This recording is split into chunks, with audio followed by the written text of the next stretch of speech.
Oh, oh, oh, oh. Edges laid, hoop swing, lip gloss and a laugh. I walk in like Sunday, but I've been through some wrath. They see soft, see sweet, figure I'm easy to bend. They don't see me in the mirror trying to hold my own hand. Don't let my smile fool you. I've been breaking in the but flames don't bow, they only grow. A spark inside, a voice to show the world my name is written bold. We rise with our sun in the sky. No fear, no lie, just truth in our eyes. We're queens, we shine, no crown we deny. We rise.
What do you think about racial equality in the state of Georgia? Do you believe the two races are equal or not?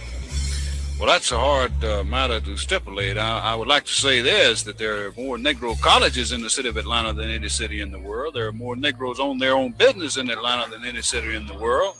And also, there are more Negroes here that have nicer homes than any city in the world. Segregation and the lack of civil rights legislation has not and does not contribute to their progress in this country, that they have failed on their own initiative. They need to clean up, they need to move forward and do things on their own. Would you say that any superior Negro would be the equal of any common white man or ordinary white man?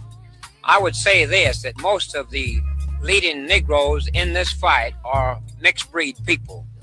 I think you'll have to admit that. Do you believe that it's morally wrong for a Negro to sit next to a white man in a restaurant? I'll say this, I think a property owner reserves the right to serve whom he please. But morally? I couldn't state that.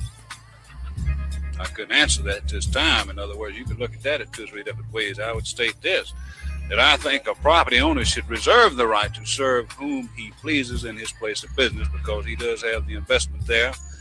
And if he can't protect that investment, no longer do we have free American enterprise. If it hadn't been for the Klan demonstrations, counter demonstrations against the Negro demonstration here this week, I certainly believe that this restaurant here today would have probably been forced to take some other action within the next few days. Thank you. Okay. You're not in favor of sit-in? No, sorry, they're doing wrong. They should get a job, go to work, and make them some money, then buy what they want. They can't take it. We ain't gonna give it to them. Are you in favor of Klan activity? Beg your pardon? Are you in favor of Klan activity? As long as they're orderly and everything, because the Klan is not taking sides whatsoever. The wrong side and the right side. They're on the right side. Thank you. So I think Klan is doing a good job. Mr. Maddox, would you think it fair if I described you as one of the leading segregationists in the state of Georgia? Not too much so. I think we have about 3 million people who feel like I do, at least that many. And I am grateful at this time, and I want to thank the Negro community in Atlanta, some 200,000 of them, that less than 1,000 of them will get out here and act a monkey like these people have. I think it's a credit to the most of our people in this city, especially our colored people. They have refused to become a part of this agitation. Do you believe that Negroes and whites are equal? racially? No, sir, I do not. I think that when we teach people to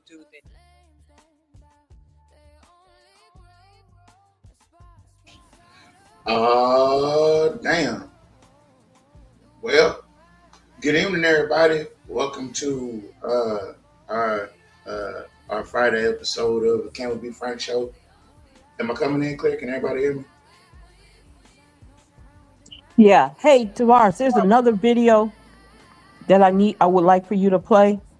Yeah. Yeah, you can shoot it to me on the back end. I think it's in our messenger, but let me check.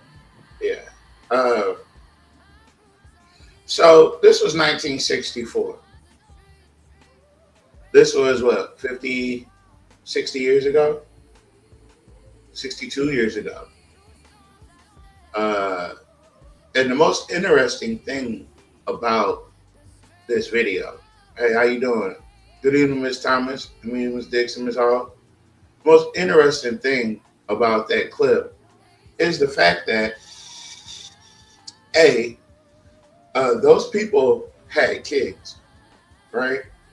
And those kids are my mom's age now. And those kids had kids. And those kids are my age. So we're literally just one generation removed from this type of animalistic bestiality behavior by our pasty counterparts. The thing that I gravitated to the most, let's just run it back. For those of you that just missed it, we are here. Please share this live out. If you're watching us on YouTube, hit the like button. It doesn't cost you anything. For those watching us on other platforms, if there's a share button, hit the share button. Please and thank you. You gotta turn that background music off, though. Who? That background music playing. Oh, it's still playing? Yeah. Oh, it's the intro music. It's low. I can't hear it. There it goes. All right. So yeah, now that that's done, what I'm going to do is I'm going to run this back and I'm going to help you guys catch up. No mustard. What do you think about racial equality in the state of Georgia? Do you believe the two races are equal or not? Well, that's a hard matter to stipulate. I would like to say this, that there are more Negro colleges in the city of Atlanta than any city in the world. There are more Negroes own their own business in Atlanta than any city in the world. And also, there are more Negroes here that have nicer homes than any city in the world. segregation and the lack of civil rights legislation has not and does not contribute to their progress in this country, that they have failed on their own initiative. They need to clean up. They need to move forward and do things on their own. Would you say that any superior Negro would be the equal of any common white man or ordinary white man? I would say this, that most of the leading Negroes in this fight are mixed breed people. I think you'll have to admit that. Do you believe that it's morally wrong for a Negro to sit next to a white man in a restaurant? I'll say this, I think a property owner reserves the right to serve whom he please. But morally? I couldn't state that. I couldn't answer that at this time. In other words, you could look at that in two or three different ways. I would state this, that I think a property owner should reserve the right to serve whom he pleases in his place of business, because he does have the investment there.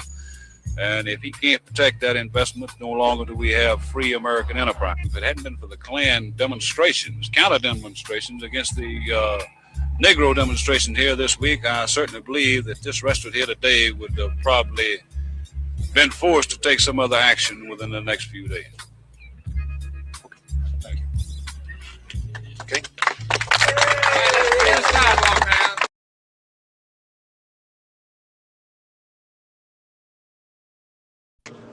They clap. Did I hear yay? They clap. Do you understand what I'm saying? They clapped.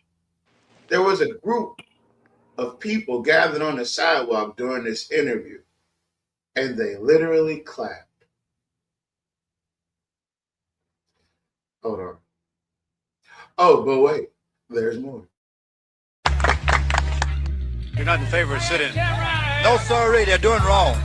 They should get a job, go to work, and make them some money, then buy what you want. They can't take it. We ain't gonna give it to them. Are you in favor of Klan activity? You're not grasping what I'm saying here. You're not really. Look, let me show you something. Can I? They won't let me blow it up.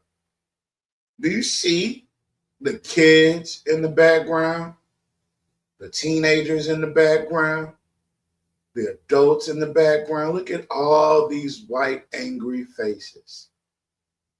Why so angry? Let's find out. Beg your Are pardon? you in favor of Klan activity? As long as they're orderly and everything, because the Klans are not taking sides whatsoever. There's no side and right side, and they're on the right side. Thank you. So I think Klan is doing a good job. He said the Klan is not on either side. But in the previous clip, the Klan showed up as counter protesters to people like the Freedom Riders that are doing the sit-ins.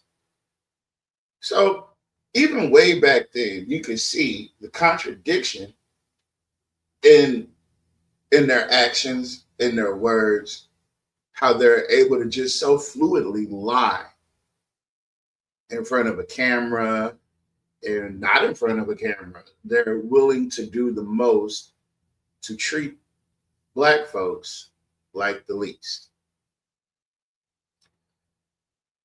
That's Georgia.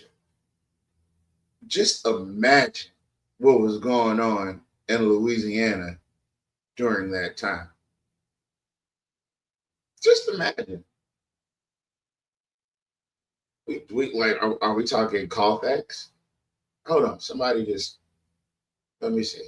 I'm gonna pull this out. And then you have, let's see what's happening in modern day if we can.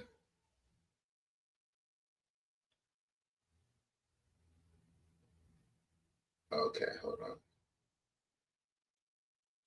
Okay, I can't get into the video because I don't have the account. It's on Instagram. I hadn't signed in yet. But Hug a Thug policies water down the criminal justice system. And that was said by Jeff Landry. And I do want to see this. So I'm gonna try to locate it somewhere else. So moral of the story is we're not that far removed from this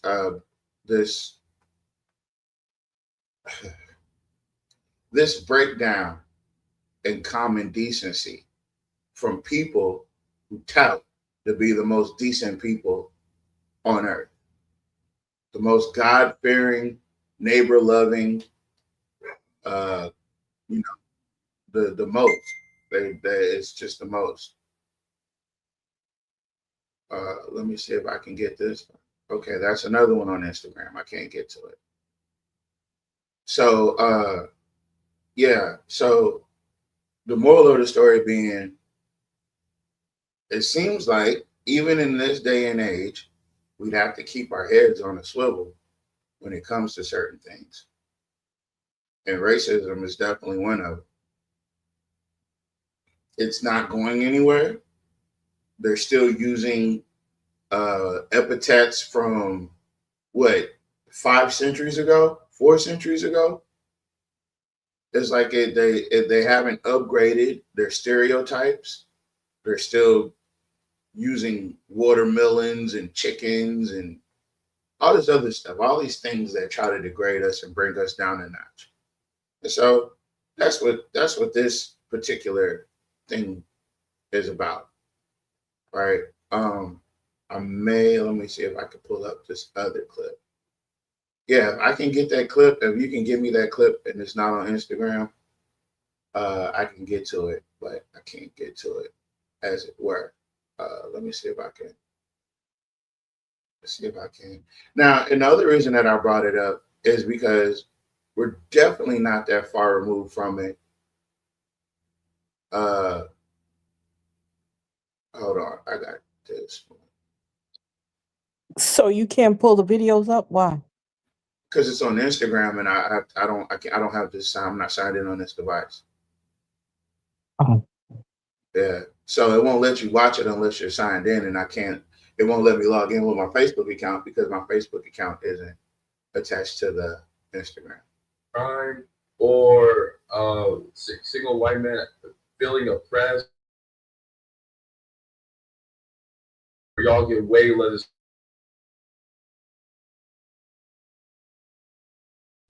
It's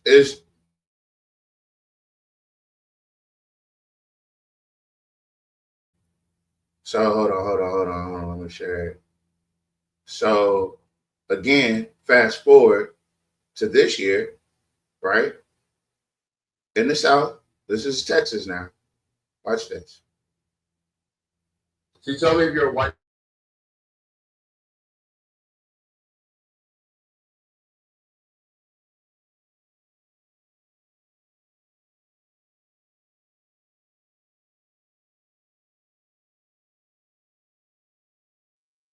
I can't hear it on this end. Sentence. Oh, okay. It might not have picked up.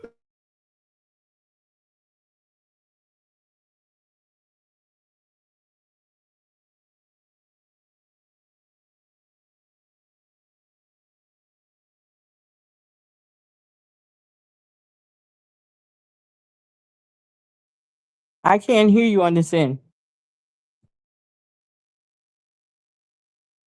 So you tell me if you're a white man in America, you get 30 days in prison for touching kids.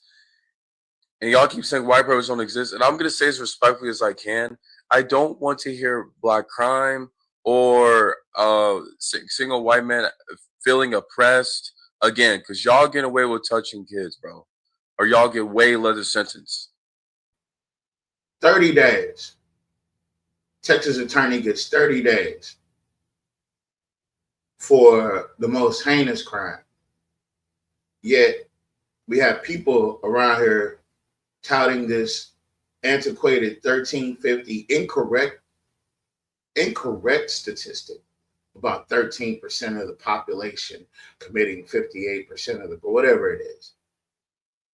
The truth of the matter is, Black people make up 60% of all exonerations, which means those are wrongful arrests and wrongful convictions, right? So again, when I say 2176, that number reflects the 21% of the population producing 76% of all child-related pornography. That 21% is the totality of the white male population in America. So again, I'm pointing at the fact that it's selective. Their justice is selective. It's not on an even keel across the board. It's selective, and you are the selected criminal. It's predetermined, right? And people may think that we're being salacious or we're trying to, you know what I'm saying? Whatever, however you may feel about it. But at the end of the day, let's look, right? Let's be honest. All right. I got a ton of clips. That's why I wish I could get the one that she talking about. But let's remove that. Right? Because I mean, eventually we're going to have to say these things out loud. And they're not popular thoughts. Right? They're not popular thoughts. They're not, you're not allowed to say some of this stuff. For some reason, we're to speak on it. Go ahead. Okay, so real quick, I wanted to show you something. Give me a second.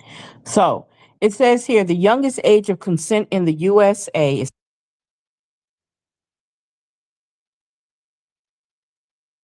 But you went out. Your microphone went out.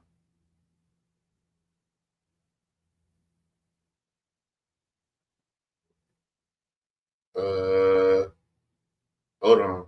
Let me see.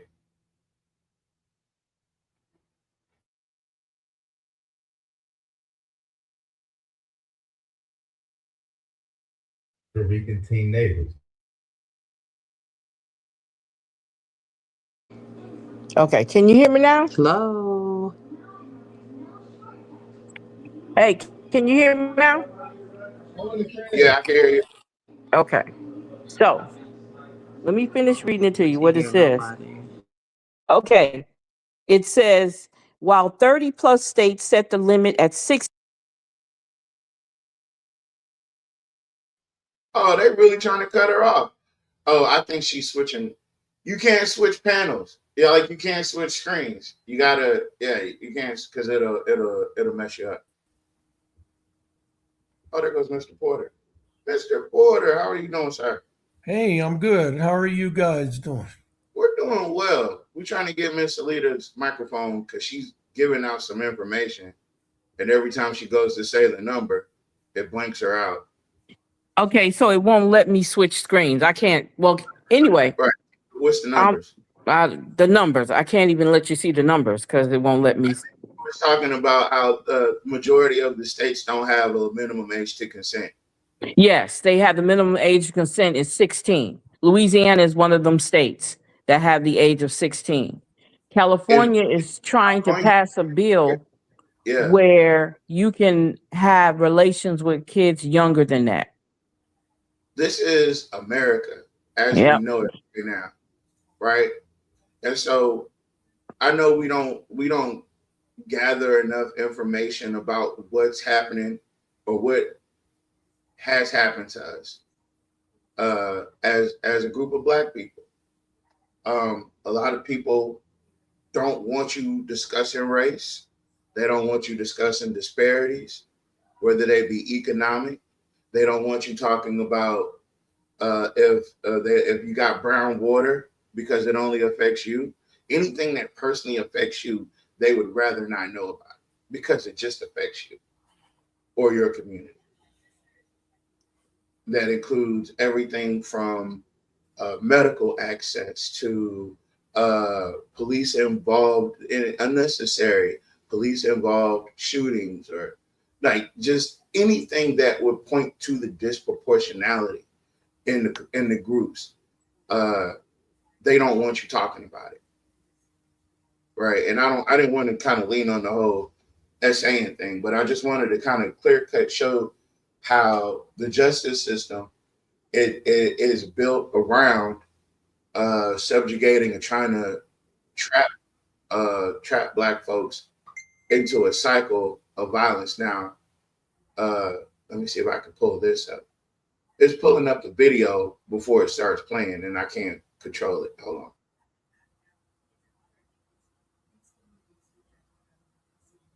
I sent you the laws that I was just talking about, Tavares. Tavares, I wanted to comment a little bit. I'm not for sure you guys can hear me. Yeah, I can hear you.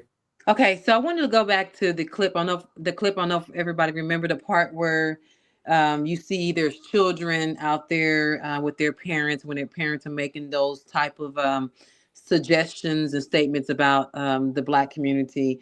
When I looked at the child's eyes, the way that individuals looking at their parents, and the guy was giving the interview, it puts me in the mind the little girl watching and smiling at the lynching of Reuben Stacy, 1935. And when you say that, that racism is 1-2 generation removed, but epigenetics is here and is evidence that a lot of these children, a lot of the children of back then, we are the grandchildren, excuse me, the grandchildren we are living around, the great grandchildren that we're living around. You would think that they would already have killed that or changed their epigenetic towards us, but it's still there. And you can see it in policy, structural racism. You can see how we live versus they live. You see a lot of that because their parents passed that genetics on to their children, that behavior, that neuropsychology sees that all day long. And so I wanted to say that even though we have the epigenetics of being stagnated, hopelessness, and helplessness, they have the genetics as well as being hatefulness, selfishness, racism, and I mean this is a whole Webster dictionary of words that we can find.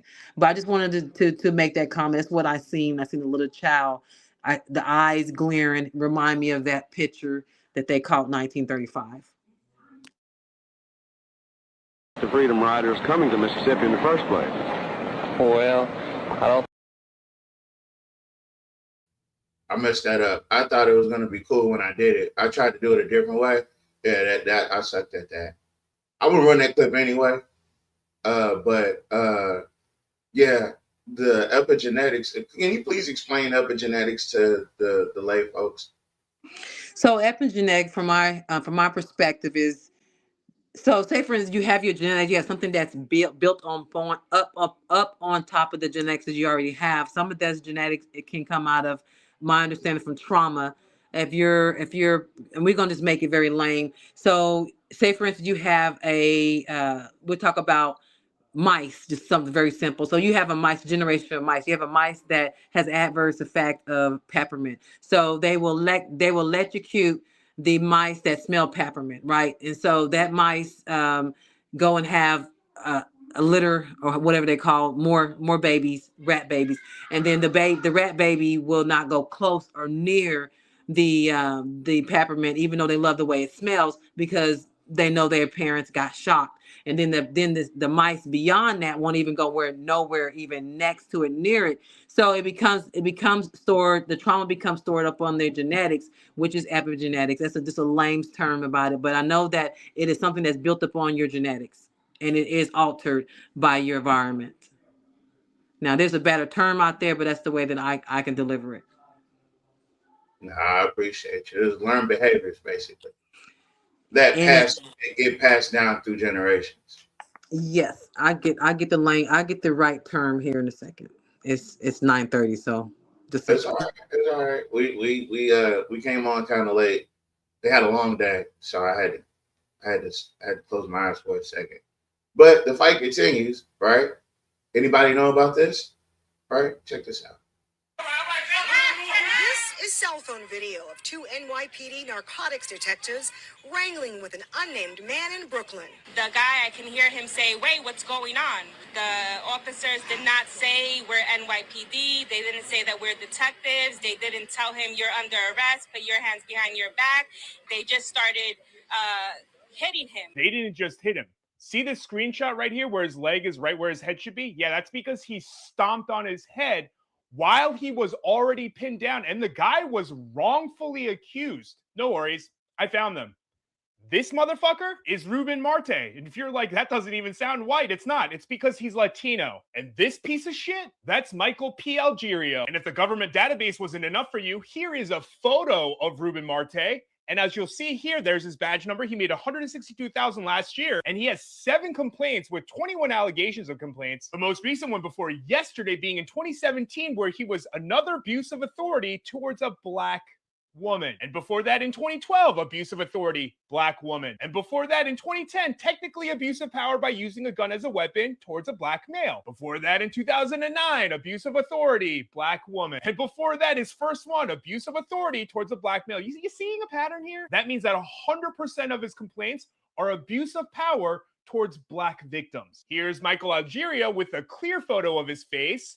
Badge number, made $184,000 last year. Also 7 complaints and 21 allegations of complaints. You're also going to see a pattern here. The most recent one before yesterday being 2024, abuse of authority, black woman. Before that, in 2020, abuse of power, black woman. Before that, 2020, abuse of power, black man. And then before that, 2018, abuse of power, black man. Are we seeing a pattern here? And I found all of this information within 20 minutes of seeing this video for the first time. So I'm not really sure what the authorities and the media are doing. Now, Mayor Mamdani stated that they already have been suspended and had to turn in their badge and guns, but we also know how they treat police officers, especially when the victims are black. So I'm just making sure that the public is also holding them accountable because, fuck the police.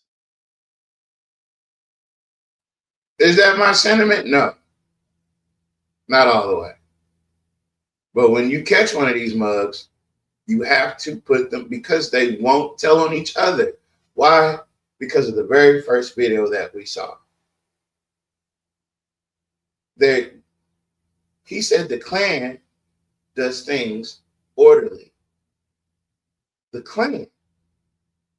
You currently have a president and an administration that is going after the Southern Poverty Law Center for going after the KKK. This is the environment we live in now. This is our reality. And I would be remiss if I didn't. I wouldn't be keeping it real with you guys if I didn't point these. These ain't even things you got to point out. They're on the news every day. We're just so our epigenetics has kind of numbed us out to what's happening to us on a regular basis. And yeah, it sucks. I get it, but we really have to tighten up because these people this thing is falling apart. It's getting so bad to where they're turning on each other. And all we gotta do is just remain steadfast in our vigilance and get the right people to represent us so that we do and are protected by the law and not ignored by the law or not mistreated by the law or having the law apply to us in an unfair fashion. Because it's not just about him getting his face kicked in. What's physically happening to him is happening to citizens in Alexandria that are Black every day. They do it to your pockets when he tells you that you can't talk about your utility bill. They do it to your face when they say it's okay to get gerrymandered, and you get the mayor and you get 4 council people to sign off on it, or 3 at least. And then when you do get the manpower and the votes to overturn it, the mayor comes back and vetoes it. It's just another kick in the face. And until we start looking at things from that aspect, right? Because that's pretty much what it is. It's just more blatant in your face racism. And they're okay with it because, oh, that's where I wanted to go. That's where I wanted to go. We're going to talk about something super real, right? Because Simlaw Day at the Capitol took place. That's right, folks. All your local business leaders took off and went to the Capitol so they could whatever the hell they were planning on doing. They did it, and again, right in your face. So I'm gonna find. Let's see. Let me see. Because again, remember, the business community is what asked him to come and be mayor again, right? And this is the business community. What I'm about to show y'all. And we're about to show y'all what they were doing at the Capitol. Right? He wasn't down there advocating for better water, right? He wasn't down there trying to fix your utility problem. He wasn't down there doing any of that. He was at the Capitol in a room full of people that don't look like you, that don't have any of your interests in any of their agendas. The business leaders, remember, the business leaders of Simlaw, right? And they think that like they're beyond critique, right? They think that they're above the program, right? They think that their words are the last and final resonating sound that you're going to hear in your future, your present as well. None of these people have ever come to your defense when you had a problem. And all these things, all these clips that I'm showing you are interrelated. And people can say all we do is cry about racism and racism doesn't exist. That room says otherwise. That room definitely says otherwise. Spot one. Oh, there's one right in the middle, right? Where's another one? Spot one. Spot one. Oh, there's another one. Oh, we got two. Oh, there's another one. Three. We got four. I listen. I think it's five. There's the fifth. 5 black people in a room full of white folks at the Capitol discussing nothing that has anything to do with your community. Period. Full stop. So they say that I agitate when I jump on these comment sections and I point out the obvious. Because the first question me and Nat had is, where are the black people at? And when I had to zoom in to look for them, that kind of, they rubbed me the wrong way. I'm not gonna lie, right? Rubbed me the wrong way. Oh, did I lose somebody? I did lose somebody. Oh, come on. There it goes. Yeah. It did. It rubbed me the wrong way. It rubbed me the wrong way. And again, I'm not wrong, right? It's just an observation. It's just an observation. But who is this right here? Who's that right there? Anybody? Who can guess who that is right there? Square in the middle with his fucking head held up. High as shit. Going into campaign season. Somebody who's talking about with the baggy pants? With the droopy pants. I'm Mr. Droopy Pants. Mr. Droopy Pants. Surrounded by so many smiles of so many people that don't give a fuck about you. Including this lady over here in the corner. Because Lizzie was there too. Right? So let's find the black faces. Let's find them. Any over here? Hold on. Let's go over here. Nope, not that one, not that one, not that one, not that one. Oh, we got one. Not that one, not that one. Oh, we got another one. Not that one, not that one, not that one, not that one, not that one, not that one, not that one, not that one, not that one, not that. Hold on. Keep going. Not that one, not that one, not that one, not that one. None of these people. None of these people. Not that one. Damn, and the picture's still going. Not that one, not that one. Oh, I think that's a bronze statue, but I'm not sure. That one. Oh, there's one. Not that one, not that one. That might be one. Not that one, not that one, not that one, not that one, not that one, not that one, not that one. You see what I'm saying? You see what I'm saying? I'm not tripping. I can't even make this shit up.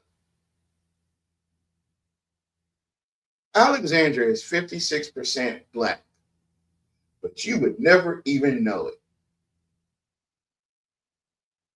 They make it so the optics show that you don't exist. And when they're up there, and Cynthia is telling Mr. White that he doesn't need to talk about this or he doesn't need to talk about that, they have black people helping them. So we got to figure out, what are we going to do to overcome that type of obstacle? Because that's an obstacle. I told you guys 10 years ago that Deborah Randolph is public enemy number 1 to the black economic structure.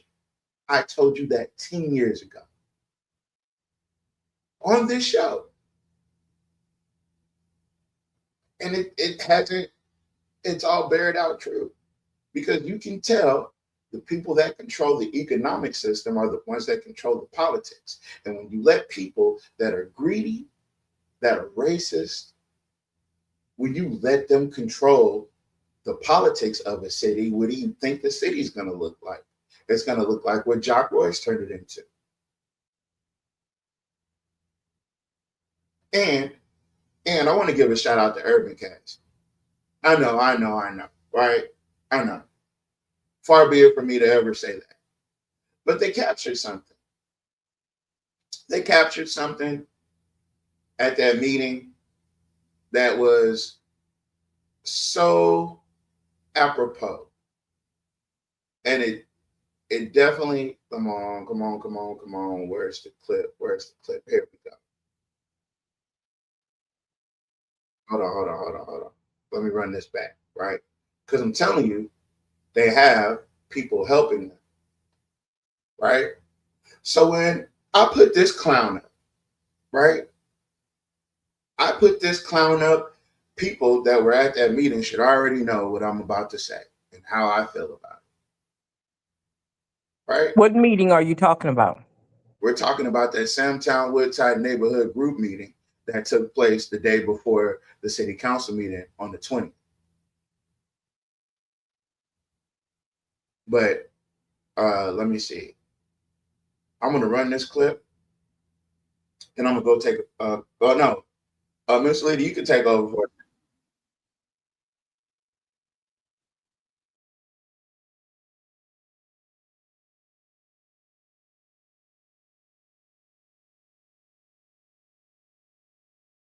I can't hear it.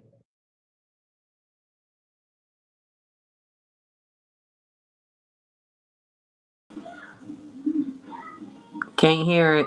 It didn't pick up the sound. I didn't set it up the sound. Hold on, stop sharing. Well, I'm slipping tonight. You Big sure are. time. Big Hey, time. hey, hey, Big hey, watch time. it. Watch it. Wasting time. Hold on. The jurisdiction of the state of Louisiana. Good evening. My name is Michael Caffrey. I'm the Deputy Chief Administrative Still Officer. ain't working. Why you trying to take breaks and stuff? Do what you need to do before you take a That break. runs through the city of Alexandria is the domain. Was the audio playing? Yes, it was. Not for me. I'm gonna I just can get hear off it. the break. You gotta leave and come back. I'm kicking you out. Of the state of Louisiana. Good evening. My name is Michael Caffrey. I'm the Deputy Chief Administrative Officer for the city of Alexandria. The Interstate 49 that runs through the city of Alexandria is the domain of the state of Louisiana. It is not the responsibility of the city of Alexandria. The city cannot place cameras or any other items on the interstate or the right-of-way thereof because it is the jurisdiction of the state of Louisiana through the Department of Transportation. That interstate is patrolled, like all state roads, primarily by the Louisiana State Police, not the Alexandria Police Department or even the Rapides Parish Sheriff's Department. However, they do from time to time have actions or activities on those particular byways or highways through their intergovernmental agreements, through those agencies and entities working in cooperation. However, the point of contact, again, for anything that deals with Interstate 49 is going to be the Department of Transportation, the governor's office, or the Louisiana State Police, not the city of Alexandria, not the council of the city of Alexandria.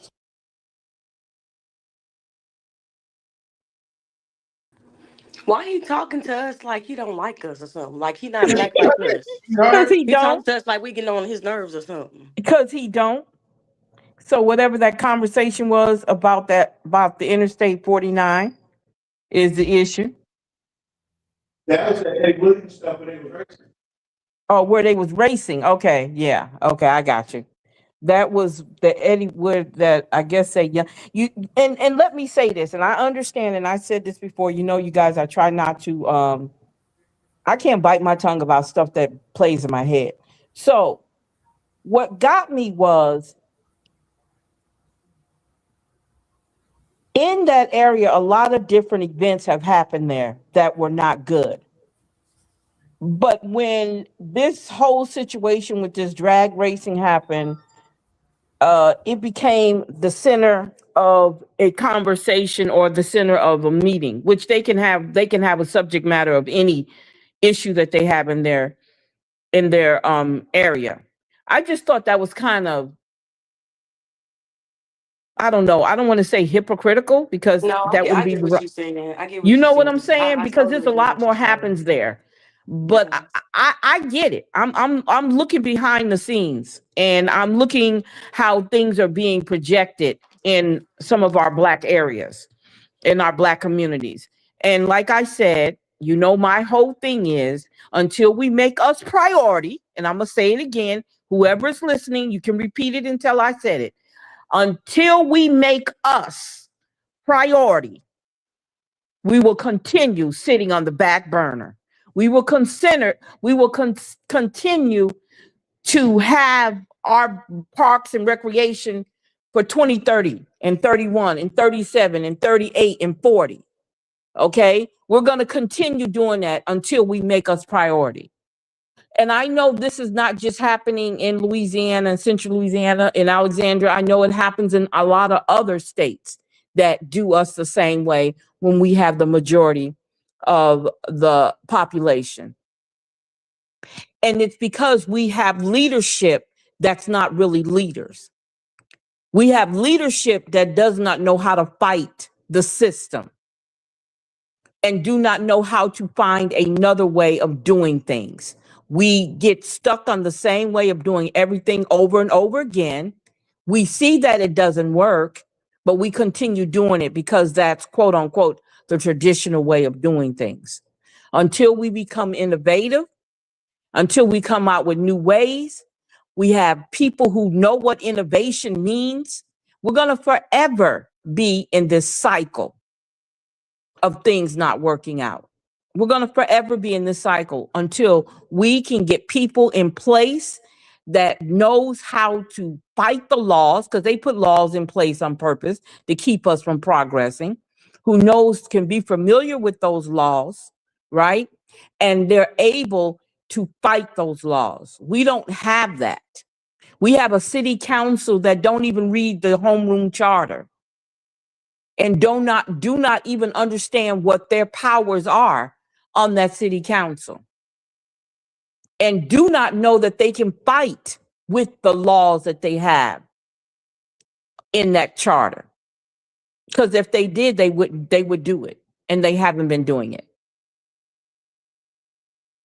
So we have this lackluster council that's allowing things to happen that shouldn't happen. We have people in the bed with the people who, and I'm saying that not in a literal way, I'm saying that in a metaphoric way, with the people who are hurting us. You cannot tell me that you're negotiating something that's not even supposed to be negotiated. It's supposed to be somebody in a position to do their job and to make things happen. Forget about trying to negotiate with everybody. Why are we doing this negotiation stuff? If it's for them, it should be for them. If that situation needs to be taken care of during that time, no question should be asked. But when you have people who don't know what they're doing and don't realize their powers, they're clueless of their powers. They don't know. If we can sit here and go through that whole homeroom charter and tell you section by section of what's going on, and you have people sitting up there that you elected to serve for you, to make sure you've gotten everything you need in your community, in your district. What are we doing? What are we doing? What are we doing? And I guess that's the thing that bothers me the most, that gets me, is because we don't even have the people we think that should be experienced enough to do the job, don't know how to do it. And it's not about us always criticizing you guys. Oh, they always have something negative to say about us. Even when people come to you and tell you that, you should have done this. This is another way you could do this. Not saying that you have to take anybody's advice, but listening to them will help. You got too many people in your ears that are not for the people. That's another problem we're having. You have too many people in your ear, councilmen and women, that are not for the people. They're for personal gains. And you cannot run a city like that. Somebody is being left out in the cold. It's not about power and prestige. It's about you sitting up there serving the people.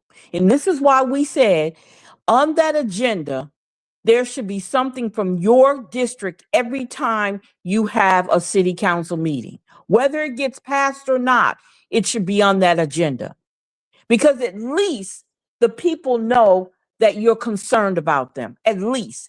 And they have to understand that y'all need all those votes in order for things to happen.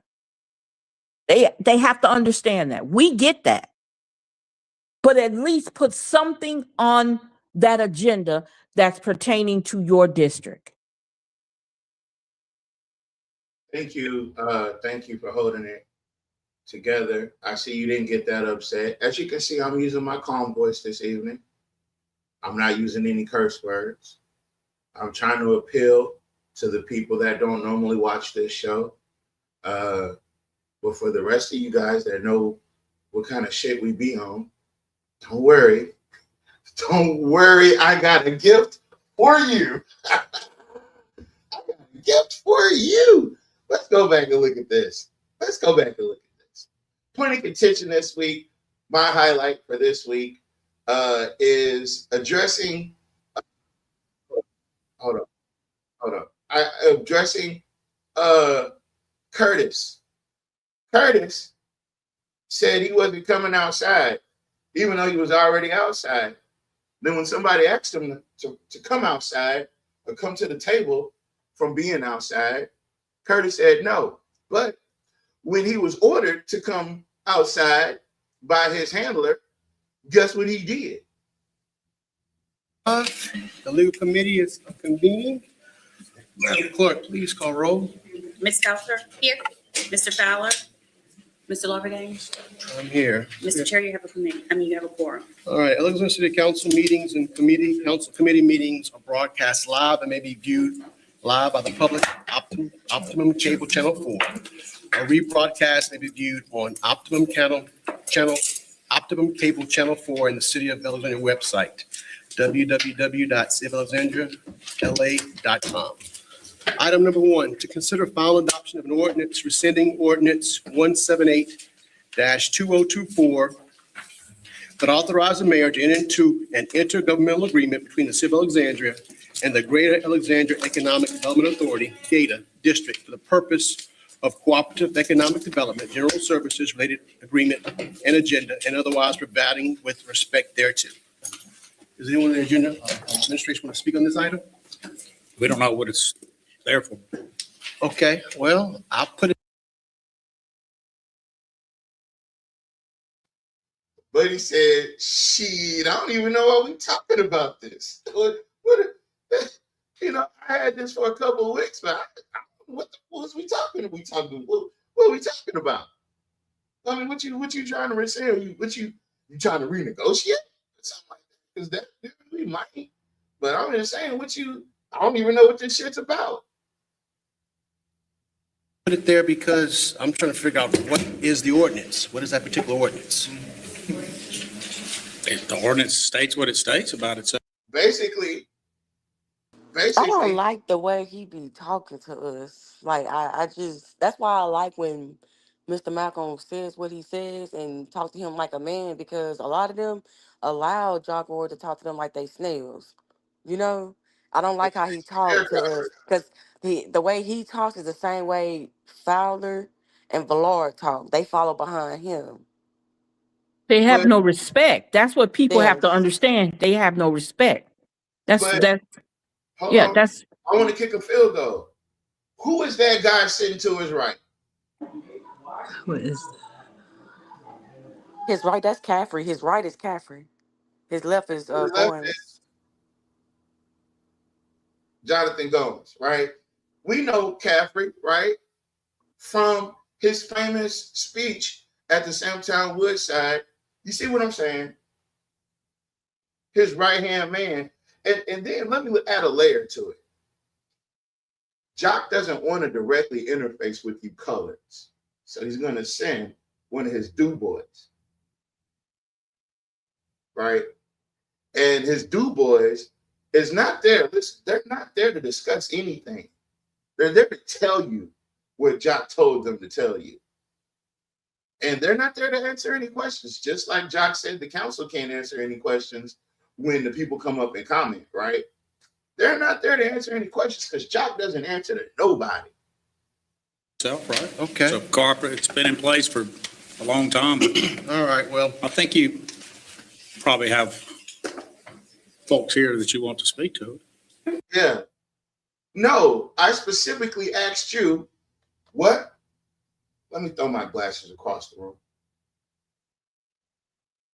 Brother Malcolm asked you a very simple and fucking straightforward question. What is in the ordinance? And all of a sudden, you say it says what it says. But what does it say? See, that type of stuff made me jump all across the table on somebody. You know that That's why video? I I wish can't you be could play the that judge. video. You remember that that black man jumped across the table on that judge? Yeah. Yes. Uh-huh. When she got sentenced, that little comment right there made me want to do just that. And Yeah. Malcolm in the right position too, because he a little higher. You see what I'm saying? And Roy is lower, so he could just boom Go straight down over the cold top burst of him man in right his quick. belly. And give him in the chokehold. Yep. Now, I want you to pay attention to the looks on these faces. This is the look of concern. They were astonished. They And were he's drinking. astonished. What? What? We're going to What did you discuss that. say? What are you talking about? Yeah. Okay. Anyone from Gator like to speak about it? Man, and I feel like Brother Malcolm anticipated this move. I feel like he did. I feel like he knew that Jock would try to deflect, right? And so he goes into second gear. Okay. Anybody from Gator one? Okay. Listen.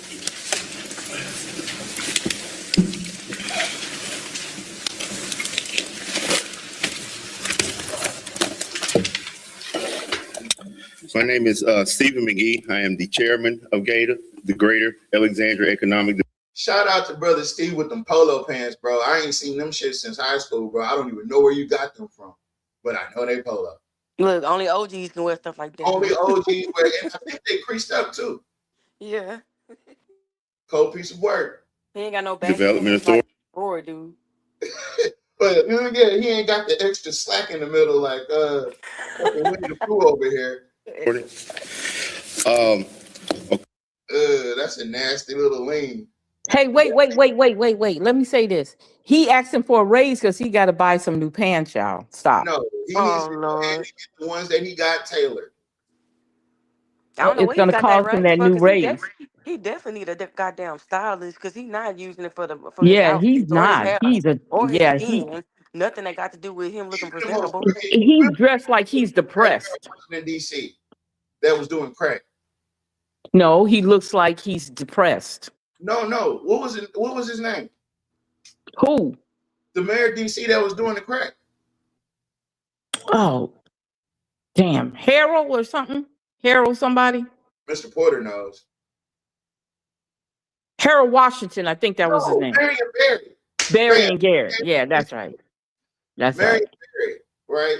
Even Marion Barry, while he was laid up in them hotels doing crack with hookers, when you seen him on TV, the boy was dressed. He's just going through a moment. He can't afford nice suits. So stop. Why not? According to rescinding this ordinance, this intergovernmental agreement was, I would like to use the correct words. The way it was introduced was, I don't agree with the way it was. I wasn't. That's a nervous tick. That's a nervous tick. Popping a peppermint in your mouth when you're not even talking to nobody is a nervous tick. On the board at that time. Why would that be? The way he ate that shit like an alien would eat it. He like I'm bullshit. This was during a time when I was not on the board, but from what I understand, they walked in. Did he just stop No, don't tell me to stop. I'm picking up on everything now because I want to know. And I'm not making none of this up. I want to know why. Because if this ordinance was that important, and he's over here, he's literally in the motion of huffing and puffing. I'm trying to get to it. He's huffing and puffing. Ordinance, this intergovernmental agreement was, I would like to use the correct words.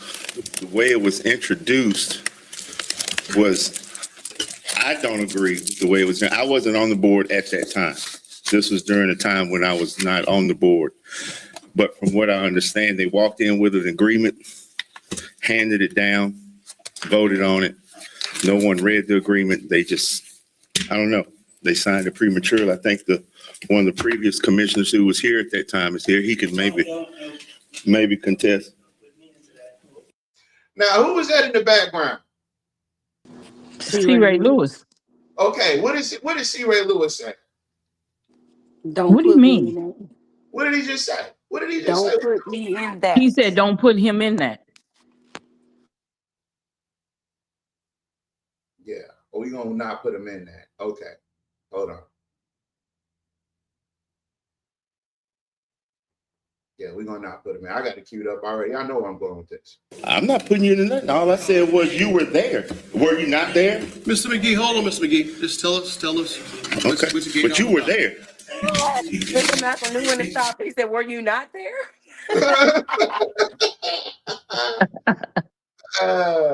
He should have been quiet. He shouldn't have said nothing. Listen, that moment would have passed, and nobody would have blinked an eye. Yeah. Y'all protest this too much. You picked the wrong moment and you exposed your hand, right? And the only reason I'm bringing this up is because me and Curtis had a back and forth this week. And Curtis got to talking to me about how his brand won't be disparaged and all this other bullshit, right? And I simply asked him a question about this very moment. So we'll keep playing. I'm not going to pause it anymore. The agreement, the way we read it, is not really a valid agreement. It's not really a valid contract. What does it do? What they're asking for is $1.25 million that they are going to match with 1.3, if I'm correct, to gut out a building, the Wise and Gorings building, which is currently assessed at $404,000. Doesn't have a development plan, doesn't have a developer. The contract states that we would just give the money to them, or we would pay whatever certain invoices that they would turn in after they were paid. But to do what? Set the building into a box. Has Gator received any city invoices? No, not well. Yes, I think we have received some invoices, but we have a problem with the contract. The contract has no end date. It has no date that it would end. That means that they were going to collect that in perpetuity. And if He knew what he was. They knew what Jock knew what he was doing when he did that. Jock knew exactly. Trey Gist, all of them knew what they were trying to do.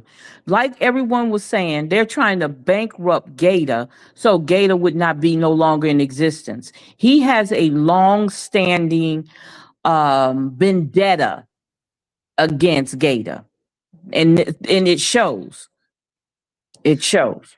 Do you think that his long-standing beef with Gator, would you think that he would employ other people to engage in the activities as well? Of course, that's what he did. That's what he did. He did it when he exchanged when Greg Upton came in place and when Callis came in place. We knew, I mean, I said it. I stood up there and said that he had a hand in all that. I stood up right there at that what's the name, and said the same thing, that you can see Jock written all over this. I don't know, everybody's surprised. Yeah. So it has no return for our investment or for us giving the money. How much? We're actually doing something that a developer should be doing when he gets ready to do something with the building, when there's a plan. How much are the invoices? I'm not sure. Our executive director. You know what really pisses me off about this whole moment? Jock knew exactly how much those invoices were. Yes, he did. Yes, he did. Yeah, you can look at him and tell he knows what's going on. That's why I said everything is written. His signature is on everything. It's an invisible signature on everything they did, from coming together and creating this contract with Greg Upton, C. Ray Lewis, Callis, and all of them. All of this has Jock Roy's invisible signature all over it. And that's what people have to realize. For a mayor to be so vindictive, spends all his time being vindictive instead of doing his job as the mayor. It doesn't make any sense. And this is what y'all want to keep having. I mean, this is what you're going to keep getting. Anything black, he finds a way to try to close the doors on it. Anything that's progressively black, he always has to put his hands on it because he has an issue with black people. I don't care how much you surround yourself with flunkies and sellouts. You have an issue with black people. Director, Ms. Angie Bernardo could probably answer that question better than I can. All right. As far as the invoices. But this is also not a project that Gator, it's not something that we see that we should be involved in. Motherfucker. I never noticed that some bitch sit up there and laugh when he said that. Did y'all see him just now? Yeah, because that's when he read that what's the name saying that they can do that. Listen. Director, Ms. Angie Bernardo could probably answer that question better than I can. Why? As far as the invoices. But this is also not a project that Gator, it's not something that we see that we should be involved in. He laughed. Okay. Anything else like that? He laughed and he looked at Jonathan Goins. What? The people don't want to spend their money on a goddamn Whites and Gold Ring building. What's so funny about that? They be sitting there with them computers, don't be doing a goddamn thing. Them boys be texting each other. That's just their way of, they miss. Yeah, that's a distraction. Jock chews food and drinks water. Owens does it too. They all do that shit as a distraction to make it, It looks passive, like they're not engaged. Because most of the time they're not. That's every single meeting. That's how you avoid Yeah, conversation. that's right. That's right. That's why that's they do right. that. And then when it's time for somebody to ask them a question, they looking, and that's why Mr. Jules Green was like, no answer. He's laughing. You got to be prepared. He's literally laughing right now. How different is that from the first clip I showed you? How we started this show. How different is his actions than what they were doing back then? Yes, sir. Yes, sir. I think I want to say, Mr. Ranson, it totals to the request reimbursement about $52,000. I'm not sure. Jock knows the answer, and he's not saying anything. Because he wants to make her look a certain way to ours. Come on now. It's because if he tells the answer, he'd be telling on himself. That's why. That's why. I see poor leadership all across the board. Yep, exactly. Them people said, we do not wish to engage in this bullshit ass contract.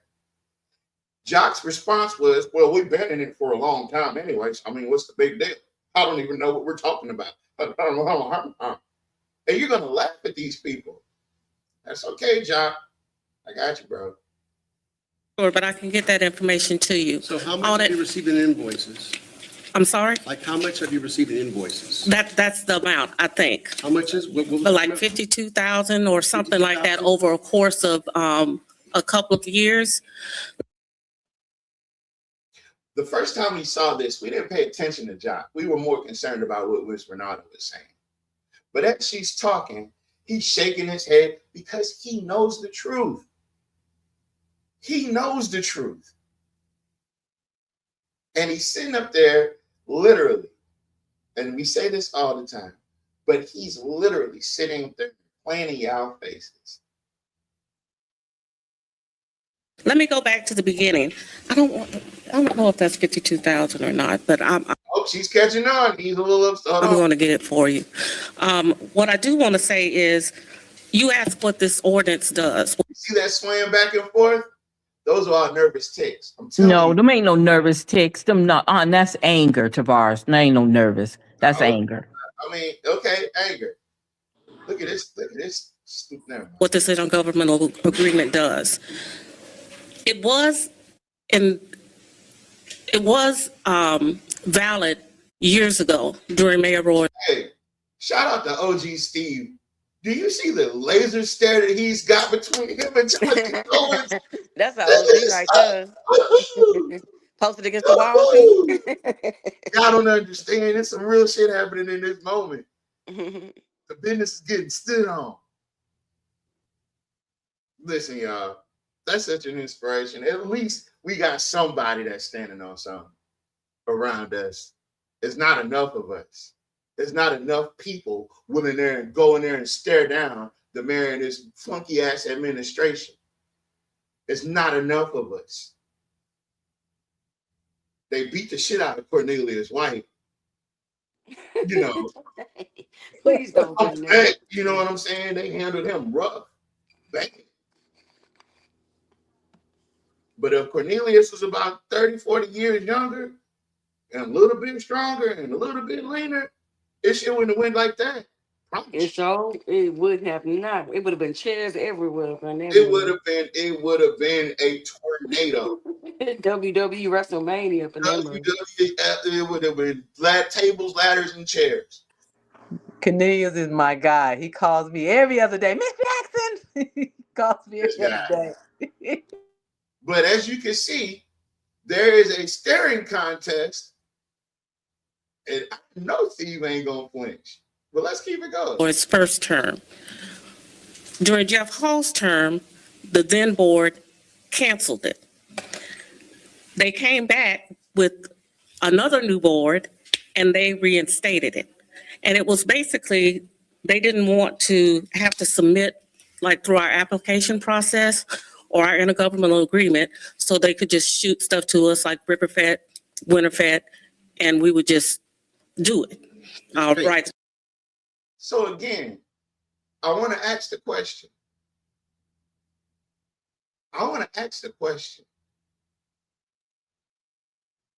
If Jock Roy is given the reins and the checkbook to do as he pleases for these silly ass fests that is going on right now, they're out there parading around and dancing on the plantation at this very second.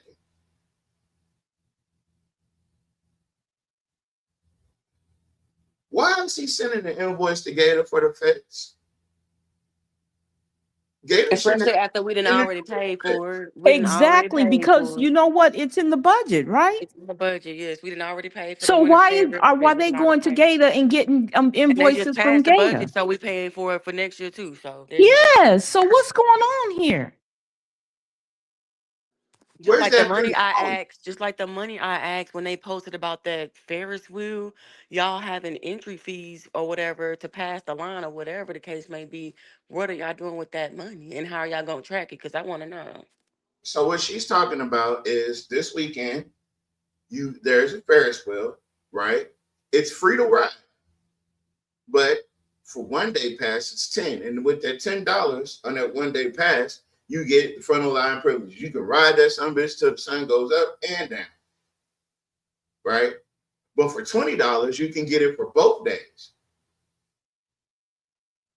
So where's that money going? We know it's it ain't going going to the towards Ferris wheel. You know it ain't going towards brown water. I know it ain't. I know where it ain't going. I know it's not going towards where. Okay. So my question is, why? Because this might seem minuscule, but we're uncovering something that could potentially be malfeasance. Because if they're charging Gator back for the stuff that Jock is doing, but there's no accountability for where that money that they charge, that Gator gives the city, there's no accountability for where that money goes. You spent the money that you were going to spend. Why are you giving someone else an invoice? That's why he looked nervous and drinking water and shuffling papers like he playing cards. These are all cues. Is that why? Looking like it. These are all cues. Check, right. I advised against that, as Mr. Moeller did back then. He didn't want to continue to do that, and neither did our board. So now we have another new board, and they did not want to continue to do it. That intergovernmental agreement also had addendums. One with the Wise and Gold Ring building that Mr. McGee just mentioned to you, and the other one was for us to be at the Bolton Avenue Community Center. Our legal counsel has advised us to halt on that because she felt like it was a gratuitous donation. So that in a nutshell is where we stand. And this current board does not want to go forward with any of Stop it that. for a minute. We're So that's why they were trying to force them in that Bolton Avenue building so he could watch over them. That's what that is. That's his little capital, his little what you call that center? What you call that? Nerve center. Yeah. And that's what he wanted to do. He wanted them in that Bolton Avenue, a community center, so that he can have an eye on them, somebody telling everything they were doing. You talking about the police department that's right across the way? No, yeah, no. Bolton Avenue is down the street. It's down further down. Police department right across the street from that. Oh, That's it what I'm is? saying. It's still in the area. It's down the street. Yeah, I see what you're saying. But he has his little, he's got a couple of his, that's where Safe Alex is, if I'm not mistaken. He needed somebody to be watching her. Do you guys see the pattern we be talking about? The reason. Remember, he wanted Gator to be an arm of the city. Yeah, exactly. So he could watch and see where that money was going, how they were spending that money. That's what he was doing. That's what he was setting up. And yeah. In his words, his money. Yeah, he said that's my money. That's what he said. His word. And Roy, it's my money. It's my money, like a fucking kid on the. No, that's JG Wentworth. Yeah, JG Wentworth. It's my money. And I need it now. I need it now. I need it now. Yeah. So that, and she said that her attorney said that is not what because you can't do that. They're not an arm of the city of Alexandria. They're from the state legislation body. Yeah. Remember, that's what he wanted to do with him the first time. That's right. He wants to be where he can watch her. Wow. welcome to work with the city, but we feel like the money can be used in a better manner than on the Wise and Gold Ring building. He raised his head up then. He looked at it then. They just won't let it go, man. That man is dead. Don't nobody give a damn about Harry Silver or that building. I said it. Rest in peace. Hold on. Does not want to go forward with any of that. We're welcome to work with the city, but we feel like the money can be used in a better manner than on the Wise and Gold Ring building. Now, in this very moment, Jonathan knows she's wrapped up her statement. Jonathan is now motioning over to Malcolm. Let's see what he says. Mr. Rick Ranson is here to speak to Mr. Ranson. Mr. Rick Ranson is here, and he would like to speak. He can speak to what's going on.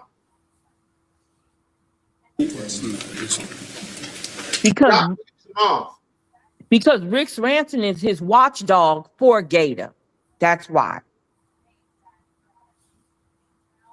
He's not speaking? Oh. Jock waved him off. Oh, wait. I missed that. Goins called an audible on the play. Oh, wow. Jock waved one. Let me show y'all it. Let me show y'all the games they playing in. Red flag, challenge flag. Shit. They did not want to continue to do it. That intergovernmental agreement also had addendums. One with the Wise and Gold Ring building that Mr. McGee just mentioned to you, and the other one was for us to be at the Bolton Avenue Community Center. Our legal counsel has advised us to halt on that because she felt like it was a gratuitous donation. So that in a nutshell is where we stand. And this current board does not want to go forward with any of that. We're welcome to work with the city, but we feel like the money can be used in a better manner than on the Wise and Gold Ring building. Mr. Rick Ranson is here to speak to Mr. Ranson. Can you what was that? What was that? What the hell? Jock waved him off. Jock said there'll be no audibles. That's crazy. We're not going to talk. Look, we don't have to acknowledge these black. Listen, they're King toxic. Roy said, "Sit your behind down." Yeah, he said, look, we're not going to address. I'll take care of this shit. And this the time Miss Angie had pissed him off, y'all, because when she Yeah, used that word, what's that word she said, y'all? Gratuitous. gratuitous, He gratuitous. started using it from this point on until the end of the meeting, y'all. Damn. Now let me Oh, it's Mr. Porter. Mr. Porter. yeah, let me point something out also. The statute that created Gator, it does not make Gator, like you already said, a subsidiary of the city of Alexandria. Gator is an independent agency. And Gator's mission is to promote economic development within the boundaries of Alexandria. Now, Gator can choose to work on joint projects with the city, but Gator is not required to work on projects that the city bring to them. If they would like to, they can. But Gator has the authority granted to them by the state legislature to work on projects that they decide, their commissioners decide they would like to work on. And the projects must be for the purpose of economic development in the city of Alexandria. So what I'm saying is that if the mayor wants to come to Gator and ask them to participate and cooperate and partner on a project, Gator can decide if they want to do that or not. And likewise, Gator could go to the city and say, we would like the city to partner on a project that we're doing. And the city can say, no, we choose not to, or yes, we would like to be part of it. But so working with the city is great, but Gator does not have to. Gator can pursue their own projects as long as they generate economic development in the city.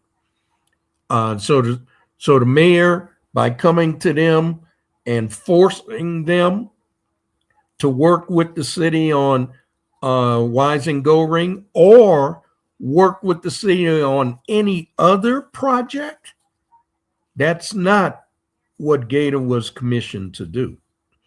And then the other part is Gator, as a separate agency, is not required to negotiate with someone who is not an authorized agent of the city of Alexandria. So first of all, Gator doesn't have to do this at all, okay? As long as they are complying with the state statute that created them, they're okay. Now, the mayor is saying, no, this is my money. You work for me. You're going to get, and we're going to put you in a building where the city owns, and we're going to control your access to that building, and we will control everything you do there. And Gator is like, no, we're a separate agency. We'll get our own building and we'll choose our own projects.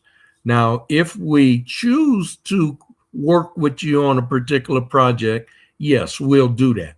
But if we choose not to and work on something else that we want to apply the money to, we will do that also.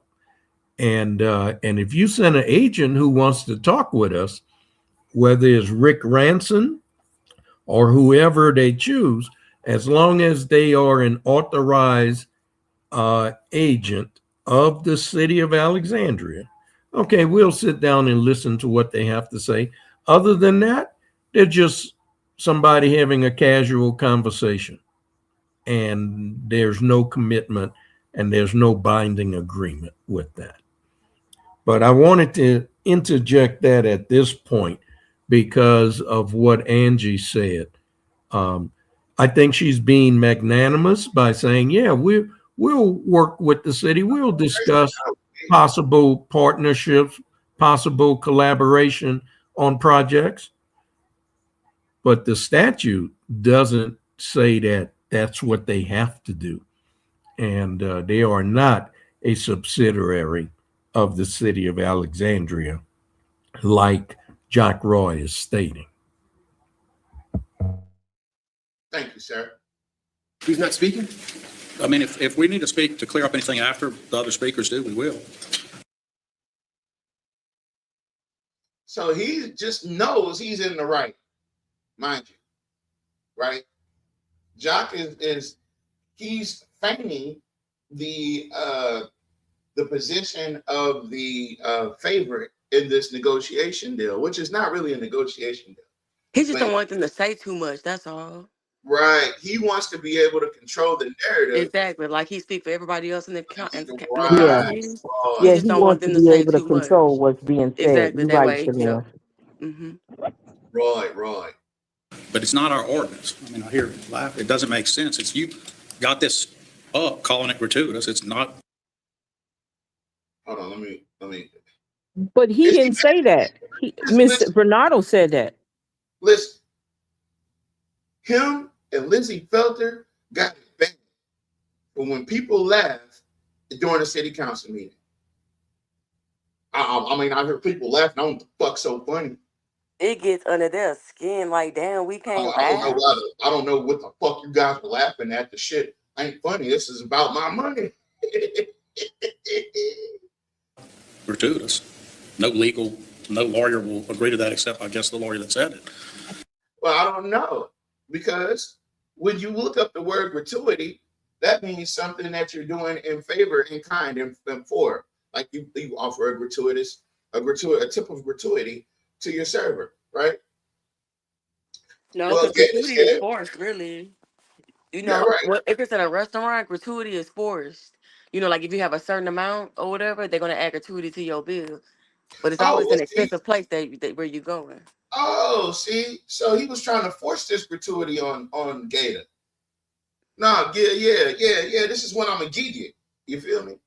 But you need to give me some. See, the thing that y'all don't understand is he was taking money from them and offering them something that people were already paying for. The Bolton Community Center was for the community anyway. Why the fuck would Gator need to center themselves there? They could just put in a request for the city if they wanted to hold a meeting there, but that's not where they don't want to hold their meetings at community centers. They have offices. This is real. Jock, you don't hold your meetings at no community center.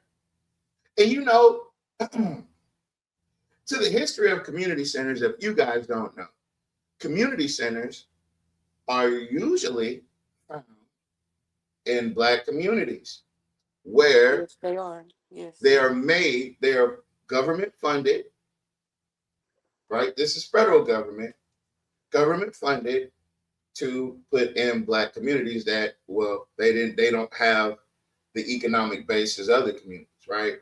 He didn't say, I'm going to put you over at the what's the west side branch of the library out there in District 5. He didn't say I was going to put you out there. He didn't say that,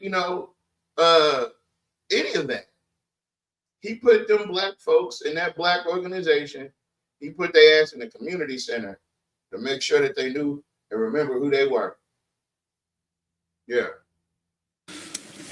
But we're happy to address things after everybody speaks. It's not our ordinance that's put up, so we'd like the benefit of hearing. Does anyone else? Has any additional public comment on this issue? Yes, Mr. Dirk. Okay. Thank you. My name is Dirk. This one's Margai. so funny because he ain't know him at first, and then once he picked him up, he the word receive. He thought he turned had his head so one. fast. Dirk came in there. Dirk the whiskey My favorite came one. in there, bud. Say, I'm putting up 20 tonight, baby. I'm a resident of what is now District 2 on Southfield Drive. I'd like to avoid. And I would like for you guys to realize what he just did. He just mentioned the gerrymandering without mentioning the gerrymandering. If you caught my drift. He sure did. Yes, yes, yes. So Jock doesn't know how to say, well, wait a minute, who's this one? I never met him before. And Mr. Dirk actually was recording. Good one. Voice my support for this ordinance to rescind the agreement between the city of Alexandria and Gata in regard to the Weiss and Goldring building. And I'd like to thank Councilman Larvadane for bringing this issue forward. In 2016, when the notion of this building being donated first arose, a public meeting was held to discuss it. The Town Talk reported at that time that the majority of the people at that meeting. Hey, listen, if that ain't a flex, I don't know what is. That boy getting flexed on right now. He done went and printed out the cover of the Town Talk from 2016 as a prop. So he could put it in their face. Because that's what you got to do sometimes. You got to put it in their face. Pause. Were against receiving the donation. I quote from the paper. The majority of citizens speaking at the public hearing said the city has higher priorities than the Weiss and Goldring building, end quote. Others voiced concerns that allowing the property owner to donate after he was given notice of intent to demolish if he did not make needed repairs was tantamount to a government bailout. So the consensus then was that it was not a reasonable use of city funds to make the property safe and marketable. The responsibility should fall on the property owner. There were other pressing matters at the time. Now, I want y'all to pay attention. He's not asleep. This is the most attentive Trey Gist has ever been at a legal affairs committee meeting. I'm talking about he might not be looking, but he's 110% invested in what's happening right now. They need to change the structure of the office of this chamber anyway, because it's rude as hell to have your back turned to whoever is talking to you. I mean, that's weird to me. I guess he's supposed to be he doesn't have a reason to face the audience, but he has the choice to turn around and look at who's talking. He just doesn't. You know why? Because what the people are saying isn't important. They've got the paperwork. They got the whole city pencil whipped. That's right, champs. You guys are playing dominoes with a dirty cheater.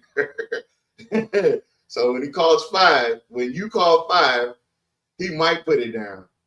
But when Jock calls 10, he's writing down 25. Hey, you're getting pencil whipped. Mayor Roy was driving the River Act forward and said publicly that there were already parties interested in partnering with the city to revitalize the building.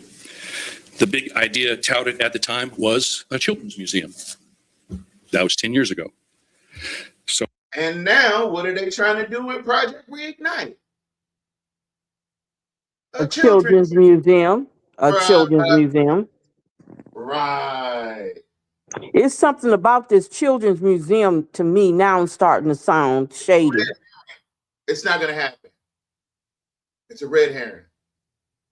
If he had this plan 10 years ago, that plan was only implemented so people would hurry up and get Weiss and Goldring fixed. And when that didn't happen at the pace that he wanted it to, well, he didn't need it to happen anymore. You know why? Because we had already got suckered in to taking it.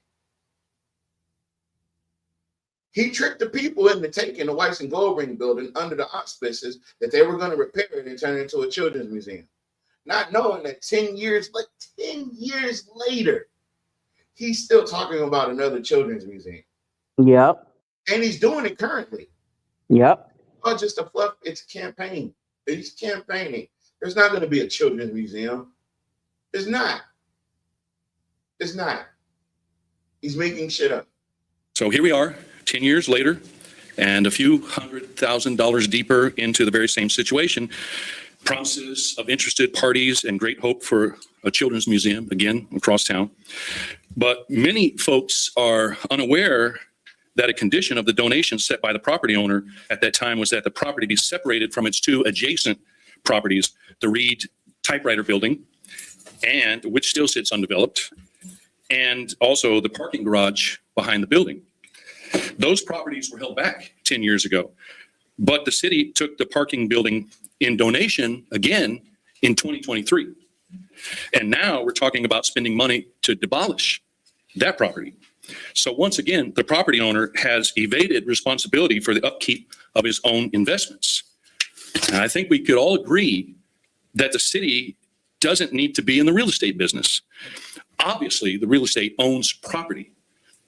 I would refer to it as the real estate development business. History has proven the difficulty of the city to make. Yeah, whatever he just said pissed him the fuck off. You heard how loud he clicked that pen? Yep, he clicked it loud. He sure did. As hard as he clicked that something hard as hell. These kind of deals.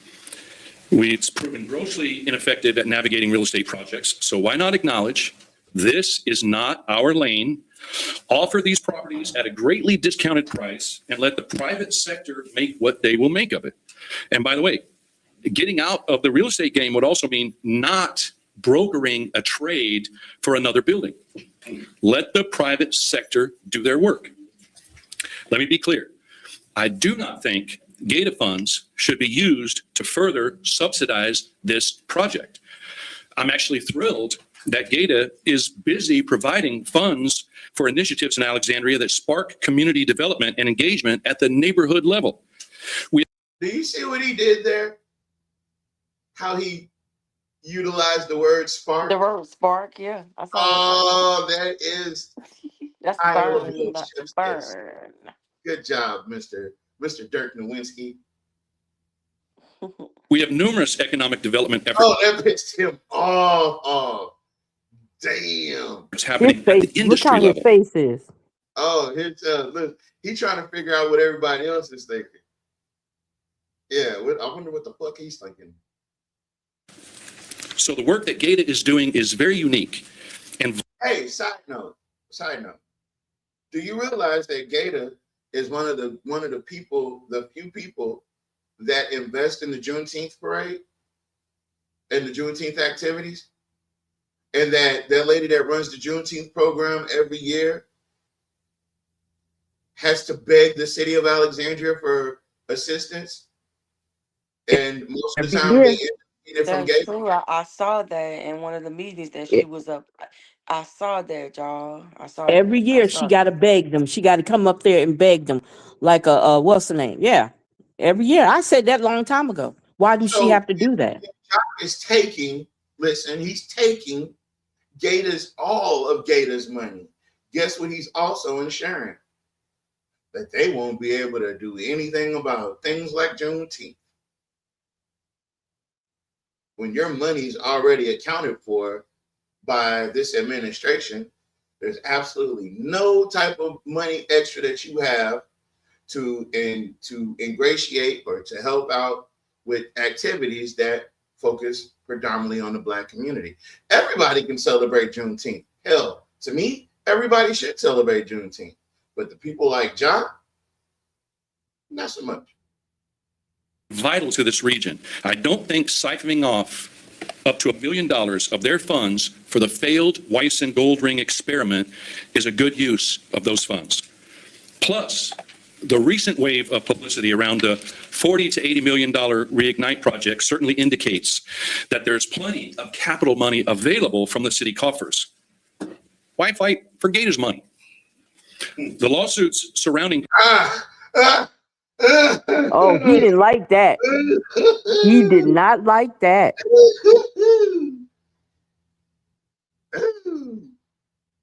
That is nasty. GATA over the last 2 years, hear me, are petty and messy. They've contributed greatly to the erosion of public trust in this civic governing body. Boom. Water drink. Water break.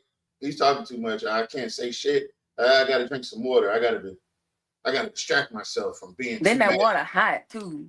You know that water. Warm ass water.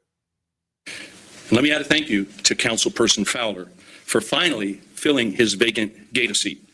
Congratulations, Mr. Fowler. Man, this man has got. Look how Roy looked at him. Yeah, he's got the smackdown for that ass. But you know what's really funny? Jock is the one that told him to fill that position. Of course. Jock is the one that told him to fill that position. Yeah, of course he did. Yeah. And I strongly urge councilpersons Ms. Felter and Mr. Villard to do the same. End the tacit embargo and fill those seats. It will enable GATA to fulfill its mission, investing in meaningful community development and engagement. So let's ask a question. All right. What does tacit embargo? Oops. Is Mr. Dirk running for mayor? No. I bet you Jock think he is. Yeah. Embargo is used in the video to describe an implicit or unstated restriction on the Greater Alexandria Economic Development Authority. The speaker suggests that by failing to fully seat the GATA board, the city is effectively imposing an informal blockade that prevents the authority from functioning and fulfilling its mission or completing its work. Good on you, sir. Good on. Where's it? Let me put this on that thing with the what you call it. You did a good job.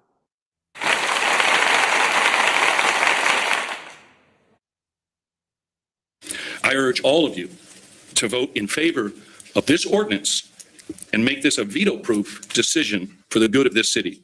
And yeah, that was a direct shot at Jock. This guy, he didn't come to play, first off. You use so many fighting words, I don't know what to do. Yeah, if I was Jock, we wouldn't have had to wait to go outside. Oh, dang. And then on another day, consider a different way to deal with the Weiss and Goldring building. Thank you. Thank you. Thank you. Jules knows what's up. Oh, wait a minute. This is the legal committee. Wait a minute. All of them are there except for Blanc? All these people ain't on the legal committee. Everybody showed Right. up. No, they just came up there. It's a legal affairs, so I don't know why they was up there. Yeah. All right. Good evening, everyone. Candy Christoph, and I want to thank everyone for you all for bringing this up. I totally concur with everything that Dirk just said, in the manner that he said it, in the spirit of unity that he said it, and I think that we can use our funding a whole lot better to serve the people of Alexandria rather than in the particular building. I think that it's not in the city's business of developing. I totally agree that that's not GATA's lane. That should not be our lane for the city government, and that we can use our taxpaying dollars better. And I would urge you all to please rescind that, because we can do better than that. We can do better than that. Thank you. All right. He's kicking ass and taking names. He writing it every time somebody says something. Yeah, you see, he writing fast too. Yeah, like he got to turn it into the teacher at the end of the day. I ain't doing shit for you ever. Yeah, Dirk, man, I don't even know you, but I'm not doing shit for you ever. Allow those comments. Does the administration have a response? You know what? Well played, Malcolm. Well played, sir. Thank you. He's begging for help. Emotion again. He's begging for help. Come on, man. Come on, man. Help me out here. Shit. Since my name was called, let me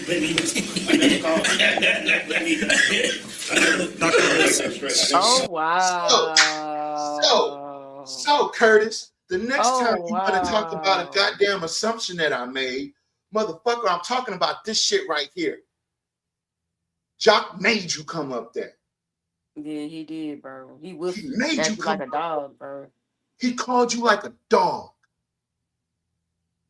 And you sat and you kneeled. Heal, boy. Heal. Dr. Lewis. So the idea, first and foremost, we're saying that the city has a responsibility in economic development. And with that mic either. I didn't use it multiple times. Man, let me tell you something. Nothing wrong with Mike so much that might need to file charges on him. One of the biggest things for economic development is site development. He wants to make sure that he hears you, that you hear him, I guess. He ain't trying to hear it. Listen, Curtis, this is why I said what I said to you, sir. like a good pet. You came when you was called. You were there for that exact reason. I don't know why you got so mad at Mr. McGee. Mr. McGee simply said you were there, and you said, don't put me in it. And here it is. How far are we into this video? We're 15 minutes into this video. He said that in 2 minutes. 10 minutes later, you up there talking about the very thing you asked not to be put in. All because Jock Roy summoned you and told you to sit. Boy. And site readiness. This agreement that we came across was to help with site readiness for other developers to come into the building and or any private investors to come into the building to develop. If you look at Shreveport, stop touching that mic, man. New Orleans, they invest a lot of money, the city, in site development, meaning putting a property that's not in commerce or operation back into use to attract investors. So let me ask you something. So you're saying that Gator Boards of Shreveport does the same thing? Is that what he's saying? He's saying that the city involves itself in. But we're not talking about the city. We're talking about Gator. But he's talking about the city. Okay. But either way it goes, why is he even talking? I thought he wasn't in it. Why are you talking? Because the point he's making. I'm sorry. If the point he's making is that other cities put that investment in there, then great. Then Alexandria, if they want to follow suit, can do the same thing. That's right. And leave Gators money out of it.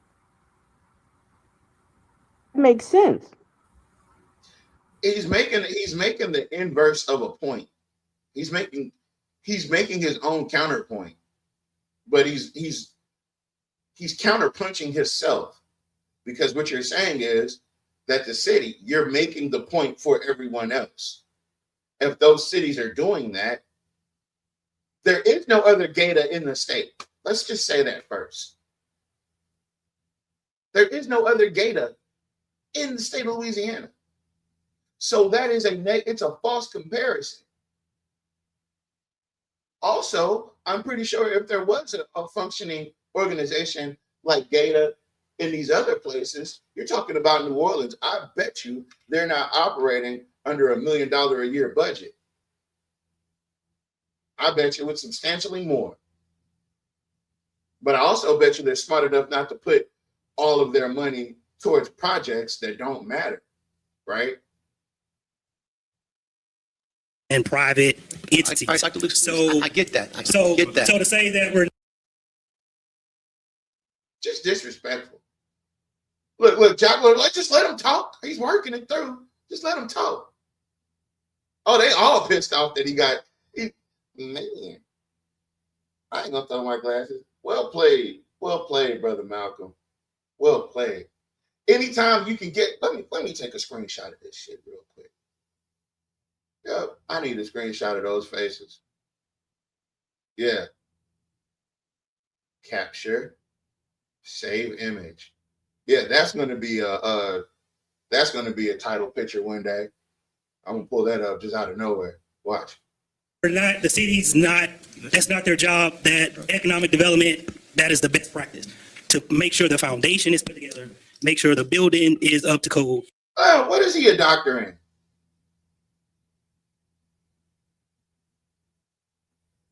Mm-hmm. Actually, Frank Gronk. Is he a doctor of buildings and codes? Is he a economic development doctor? Can you get you a doctor in economic development? I guess not.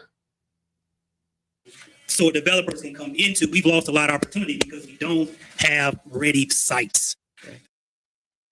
We lost a lot of opportunities because we don't have ready sites.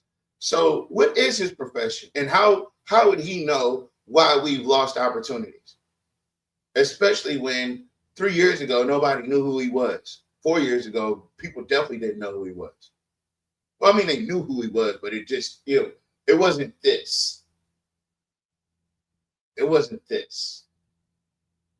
That is the city's job, is to It's a doctor of thugonomics. Okay, I just got it. It's in the chat. put property back into commerce. So to say that it's not, I think that does a disservice. I don't think that's the best practice. I'm a business person, so I wouldn't invest in a He's a business person. Oh, he must be a doctor of business. business that or a building that's not ready. Okay. That's an additional funding. Hold on. Oh, no, wait. Oh, guess who's enjoying the shit out of this?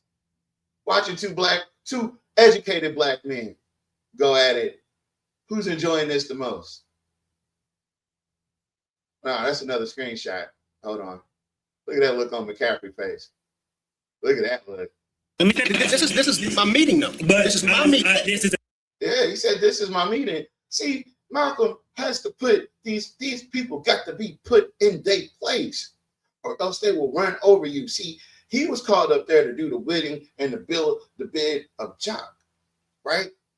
He was supposed to be the mouthpiece for the shit that Jock wanted to say, that Jock couldn't say because Jock couldn't say that to Malcolm. All the shit that Curtis is saying, Jock can't say to Malcolm, right? Because Jock wouldn't have an answer for the response. What Jock wanted was an explosive back and forth between the two black people so that the attention would be off from what's really being said. This is my meeting. I'm a private citizen now. But this is my meeting now. No, that's okay. This is my meeting now. You're interfering with a public comment. No, No. I gotta wait. Okay. Wait, you're interfering with a public comment? They do that all the time. All the time. Cynthia does it all the time.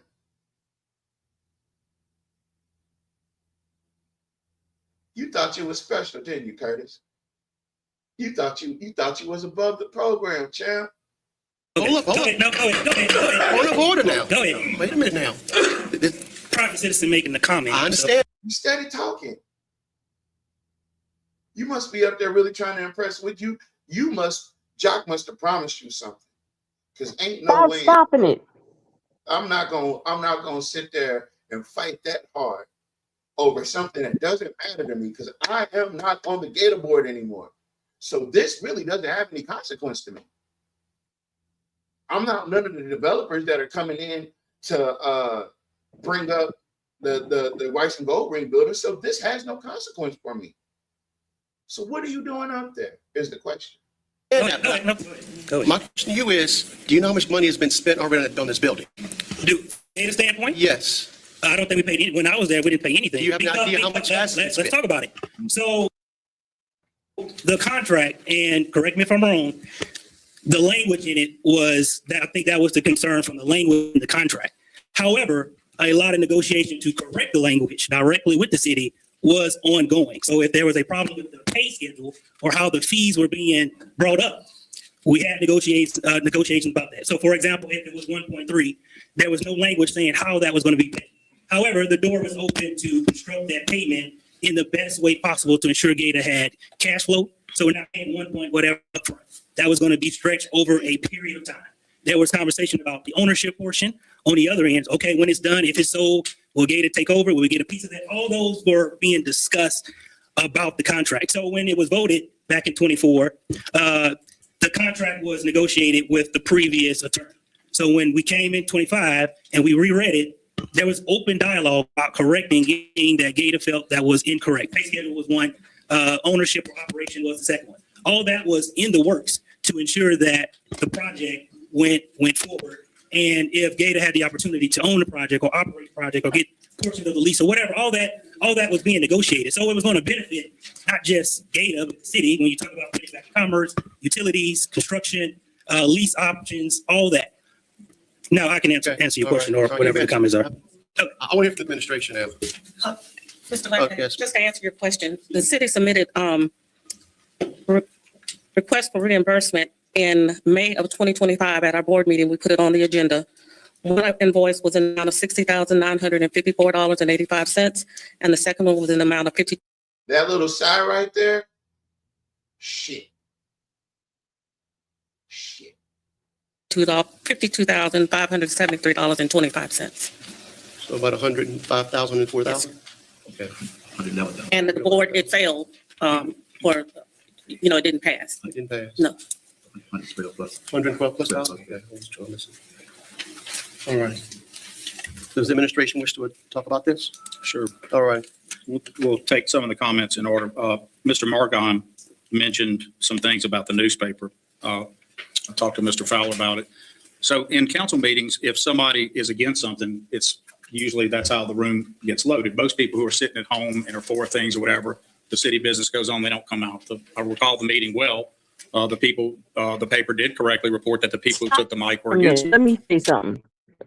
Stop it for a second. Let me say this. Let me tell you.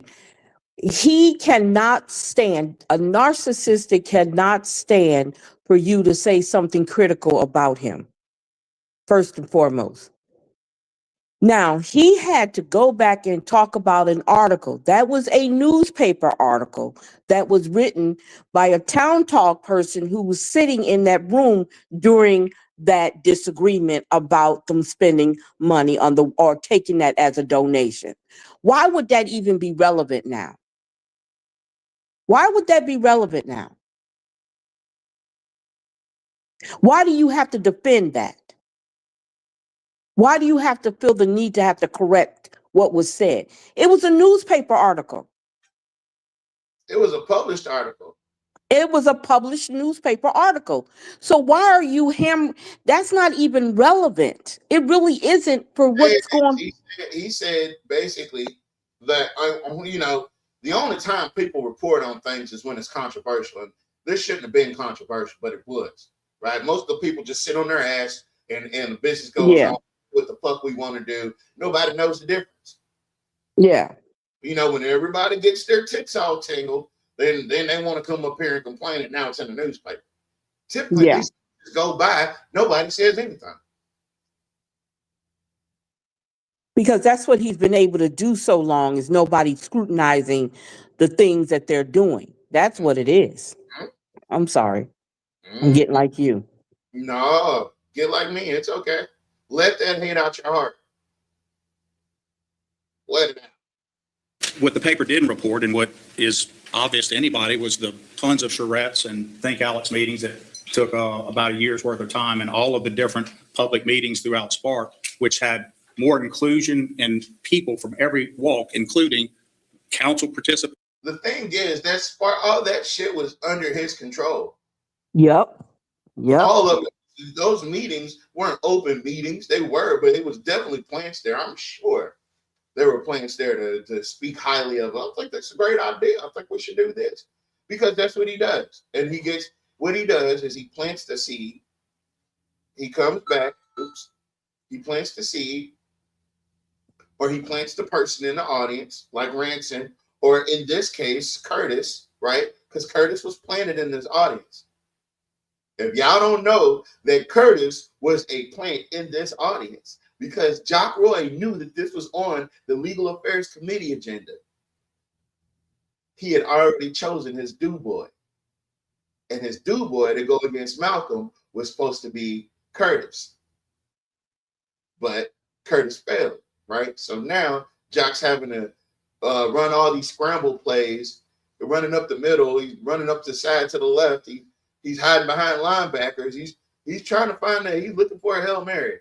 The District 1 councilman participated. Everybody was involved, and all these projects were vetted then. These were people's desires to do projects, and it's all well established. I've brought all the different ordinances and resolutions that spell out the River Act in detail.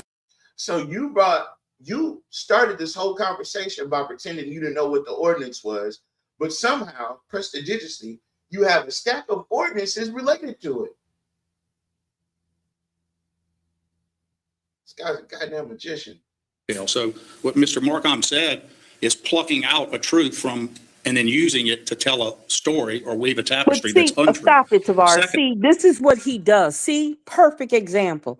He always does that. He always tries to find something wrong with what someone said because he doesn't like what it's being said about that whole thing. It was a negative aspect of no matter how many, if that room was packed, If it was 1 million people in there, the people who got up there and spoke were in disagreement with them donating that building to the city where they pay the rate, where they pay the taxes on. You understand what I'm saying? You know? Mm-mm. Oh, I clicked the wrong button. Secondly, the city's role in development, I heard another comment made that it's not the city's role or GATA's role to develop. That's insanity. It is GATA's role to develop. Am I going to talk? You're going to talk for me. If you don't, if you. Bitch. Ooh, I would have swung on him. I would have had to pay that $2,000 fine. I would have had to stay the night in the jail. It just would have been what it was. I would have swung on him. He mad. I would have swung on him. I'm talking about I would have dialed back all the way from what 337. That's another area code, and I would have swung all the way back from the 337. He would have felt that shit in the 318. That's Lafayette. Okay. What's the 254? That's another one. Either way it goes, he would have felt me that night. If you want it that way, we won't say anything. We'll do a briefing and show the public the truth. Okay. All right. So. He upset. That man is so sassy, like for real, like sassy. Always upset. He's emotional. He's an emotional leader, and you can't have an emotional leader. You have to have somebody that's resolute, that can handle pressure, that can come up with solutions. Not somebody that's going to lie on the spot, right? That's not you really. need to have a hysterectomy. Right. You know, thinking on your toes doesn't include having a lie on the spot. You don't have to lie. You know, that's not how that works. So it is 100% GATA's role to develop, and it is also a city's role to engage in economic development. These things are spelled out in the state constitution and in statute. Here's GATA's actual stated public purpose. The district is created for the purpose of cooperative economic development between the city of Alexandria and the district. No, just those two. Next, the district shall have as its purpose cooperative economic development between the city of Alexandria and the district. It repeats it in the next sentence. In order to provide for the renovation, restoration, and development of property in the city and the district, and to pay the cost of the capital improvements relating thereto. So GATA's purpose was created for the city. The mayor doesn't have any say in GATA. GATA is a creature of the council. The mayor doesn't have any say in GATA, right? But you brought up C. Ray Lewis to speak.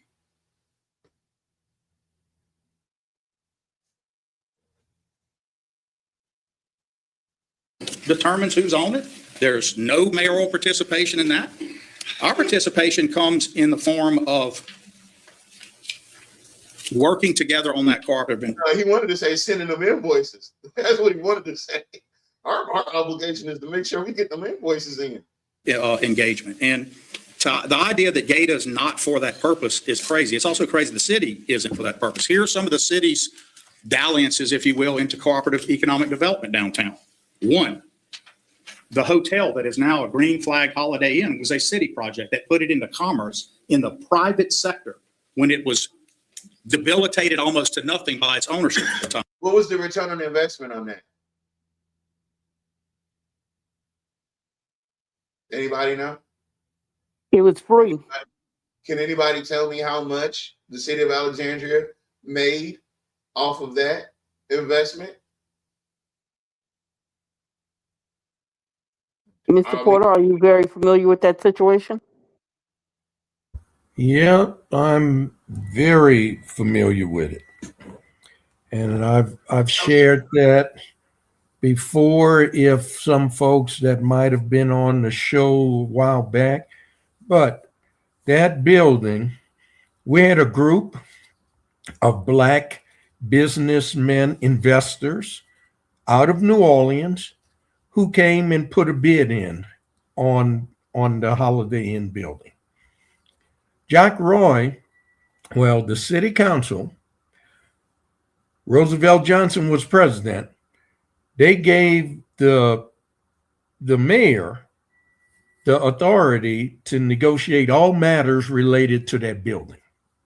They just turned everything over to him. So he gave the building, he accepted the bid from a group who one of them is a blood relative of Jock Roy, and they got that building for $1 million. The city put the building was valued at $7 million. The city probably put about $3 million in, removing asbestos, removing fiberglass, removing lead pipe, upgrading the wiring, the electrical wiring, repairing the roof, and getting rid of lead paint and repairing the elevators. Okay, upgrading the elevators. They did all of that, and then this group came in and he accepted their bid, and a group from New Orleans, which was black men, so you know they were not going to do any business with these guys, right? And their bid was higher, and they rejected the bid. Now, those guys had contacted me, and they were actually going to take the city of Alexandria to court. It would have gone to the 9th Judicial District Courts here in Rapides Parish. And we all know how that is, right? So they just decided to purchase a hotel in Jackson, Mississippi. And that's what they're doing there, or that's what they decided to do. And that actually turned out as a better situation for them. That was Jackson's a much larger city. To get more conferences and things that come through there. So, but I think the city spent about $3 million making all those upgrades and repairs to that. So how much we made off it? Nothing. We lost money on that. To say that a black man will get treated better in Jackson, Mississippi than he would in Alexandria, Louisiana. The CLTCC campus located downtown started with a city participation in locating property, battling to get it here instead of co-located out at the campus. The new LSUA project, all of those were there. Okay, The public purpose. My question is the gate, the Weiss and Gold Ring building. Why? So the public purpose. What's the goal of the Weiss and Gold Ring building? The public purpose is for GATA is to engage in any cooperation under that statutory public purpose. You don't have to have an extra public purpose. Demolition is a proper public use of money. After all, Mr. Laverdane, you constantly talk about demolishing houses. The city doesn't get a direct. But we're not talking about demolishing the Weiss and Gold Ring building, are we? No. Okay, so Tavar, so let's think about this. Let's talk about the demolition. It was Mr. Fuller them, because you got to remember, Mr. Porter, you can back me up on this. They weren't investing money in demolition on those buildings. It wasn't enough money in there to do buildings, a lot of those houses. It was Mr. Fuller them who convinced them to add more money to the budget in order to do the demolitions, because they weren't even doing those. He didn't want to put money into it, into the to add more money into the demolition budget to tear down more houses. Am I right, Mr. Porter? That's correct. They were only using the money that came in from HUD for demolition. And it was Joe Fuller who, during that first budget process in 2019, when I was on, that was my first budget process. Joe Fuller was the one added $400,000 to that budget. And you see, those are the things that the current city council don't understand that they can do. It was Joe Fuller said, we're going to add this money, because the money that came from HUD, you had a lot of restrictions on how you could use it and what you can do with it. When we take our own taxpayer money and put it in there, we decide what the eligible uses of the money is. And the things that they're taking credit for, how many homes we're demolishing a year, 75 or so, that's thanks to Joe Fuller and Jules Green, myself, and Ed Loverdane for making that change and putting that money in the budget like that. That's what allows us to do that. So I remember the story about John getting in a little trouble for misusing HUD funds. Am I remembering that correctly or what? Because I kind of remember it and I kind of don't. I don't want to make any. That's right. There were some HUD funds that the city had received, and this was several years prior. Okay. And they did not follow the eligible uses of that fund. And at the time, Charles Johnson was city attorney, and he wrote a letter, a legal decision of his interpretation of what the federal law was, and that the city of Alexandria could use the money for this particular thing. I think they used it to do something with sidewalks or something. I forget what they actually used it for. They did something downtown, and I think it was sidewalks. Well, that was not an eligible use of the funds.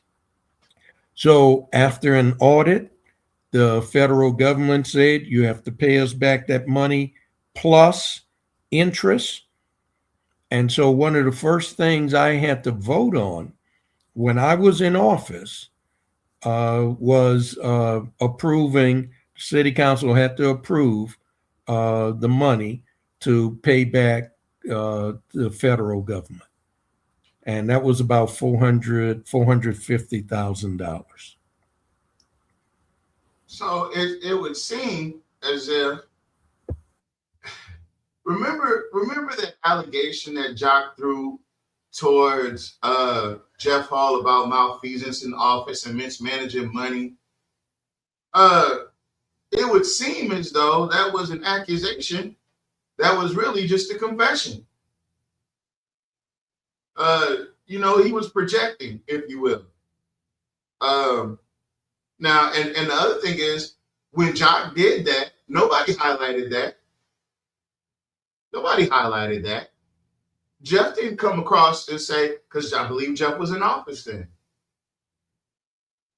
Jeff didn't come out and say, hey, Jock put us in the hole. We had to bill ourselves out $500,000 back to the federal government.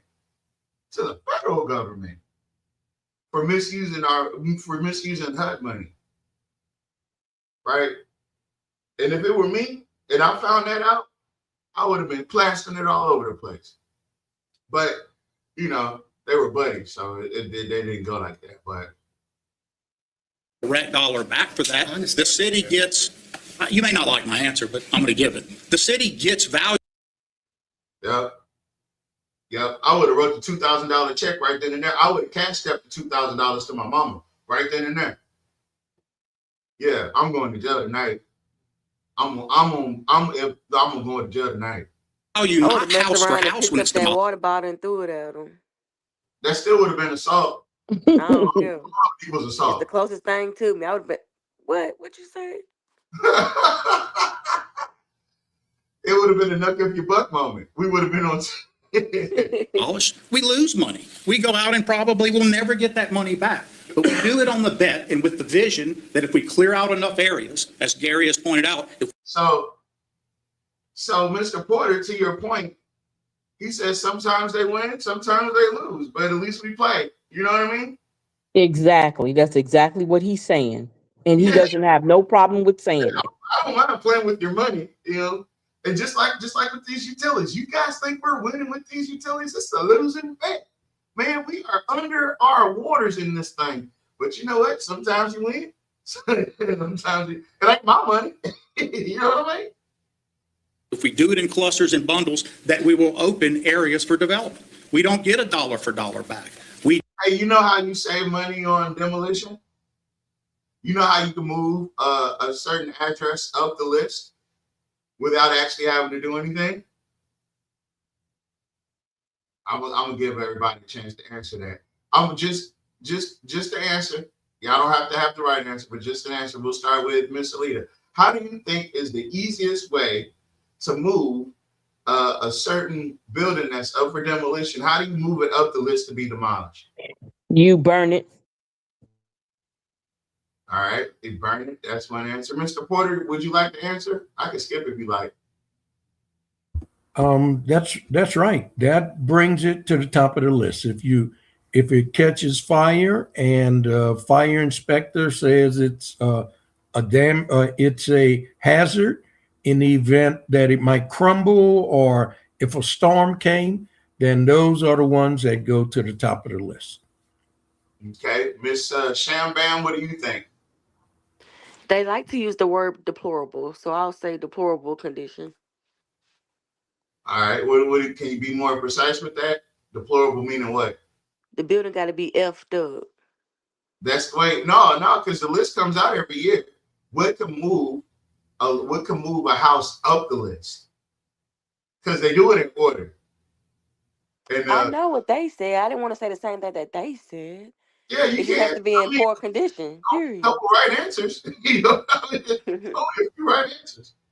So remember when Reddix Washington was the city councilman for District 1 and all those houses kept on catching on?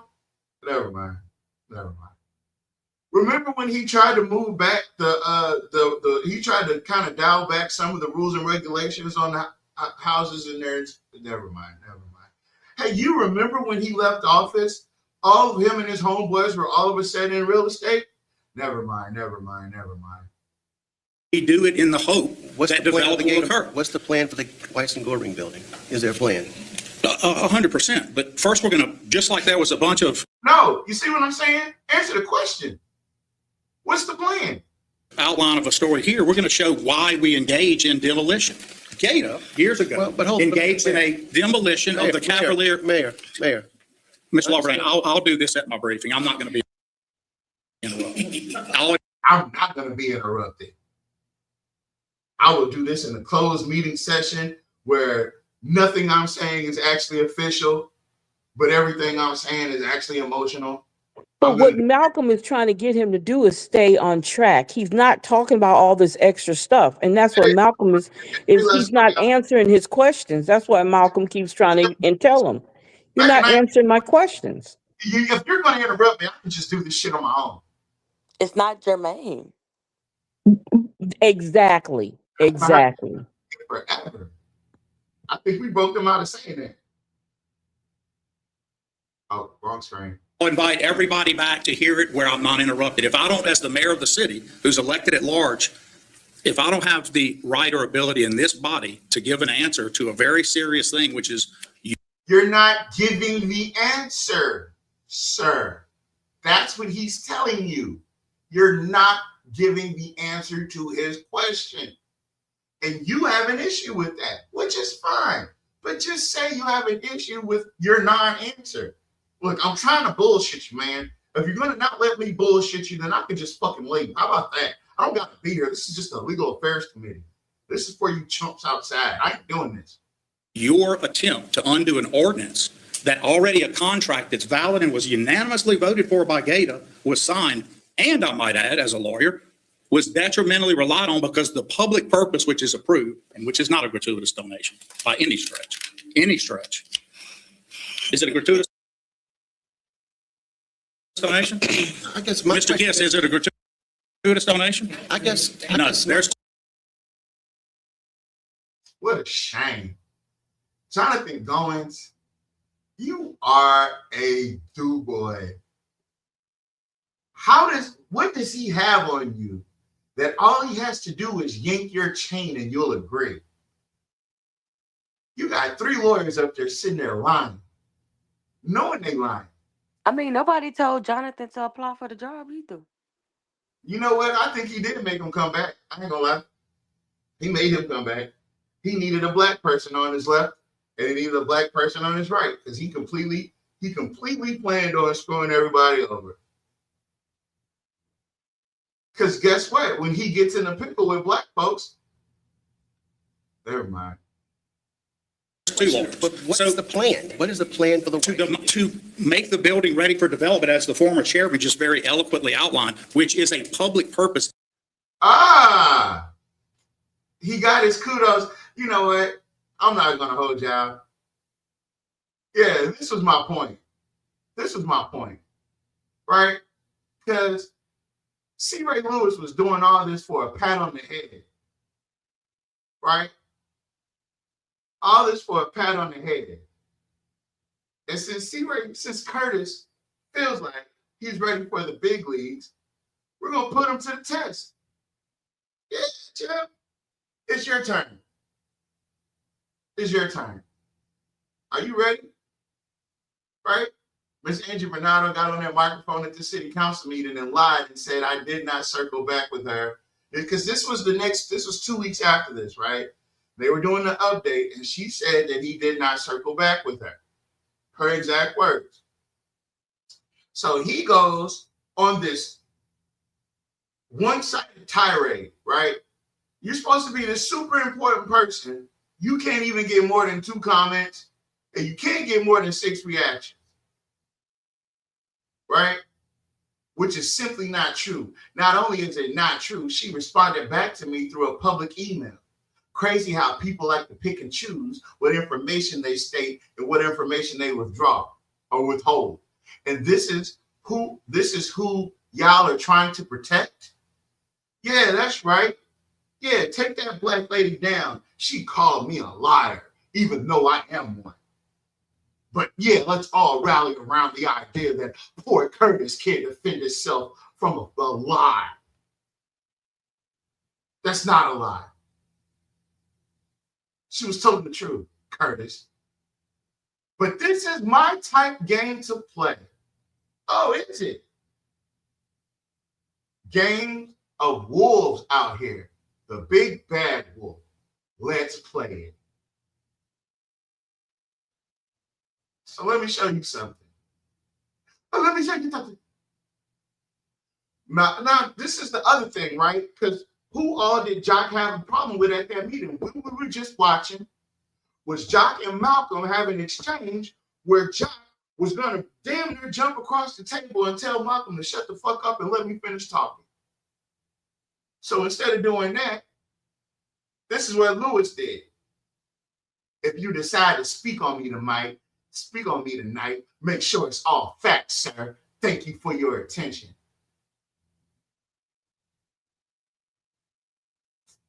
And my cousin Punky said, what we're not going to do is bring this to the internet with Malcolm. You goddamn right. As long as he states facts as it regards to me, I have no problem. Ooh. Oh, shit. I didn't know this happened. You should have went and seen it for yourself. Or asked the mayor.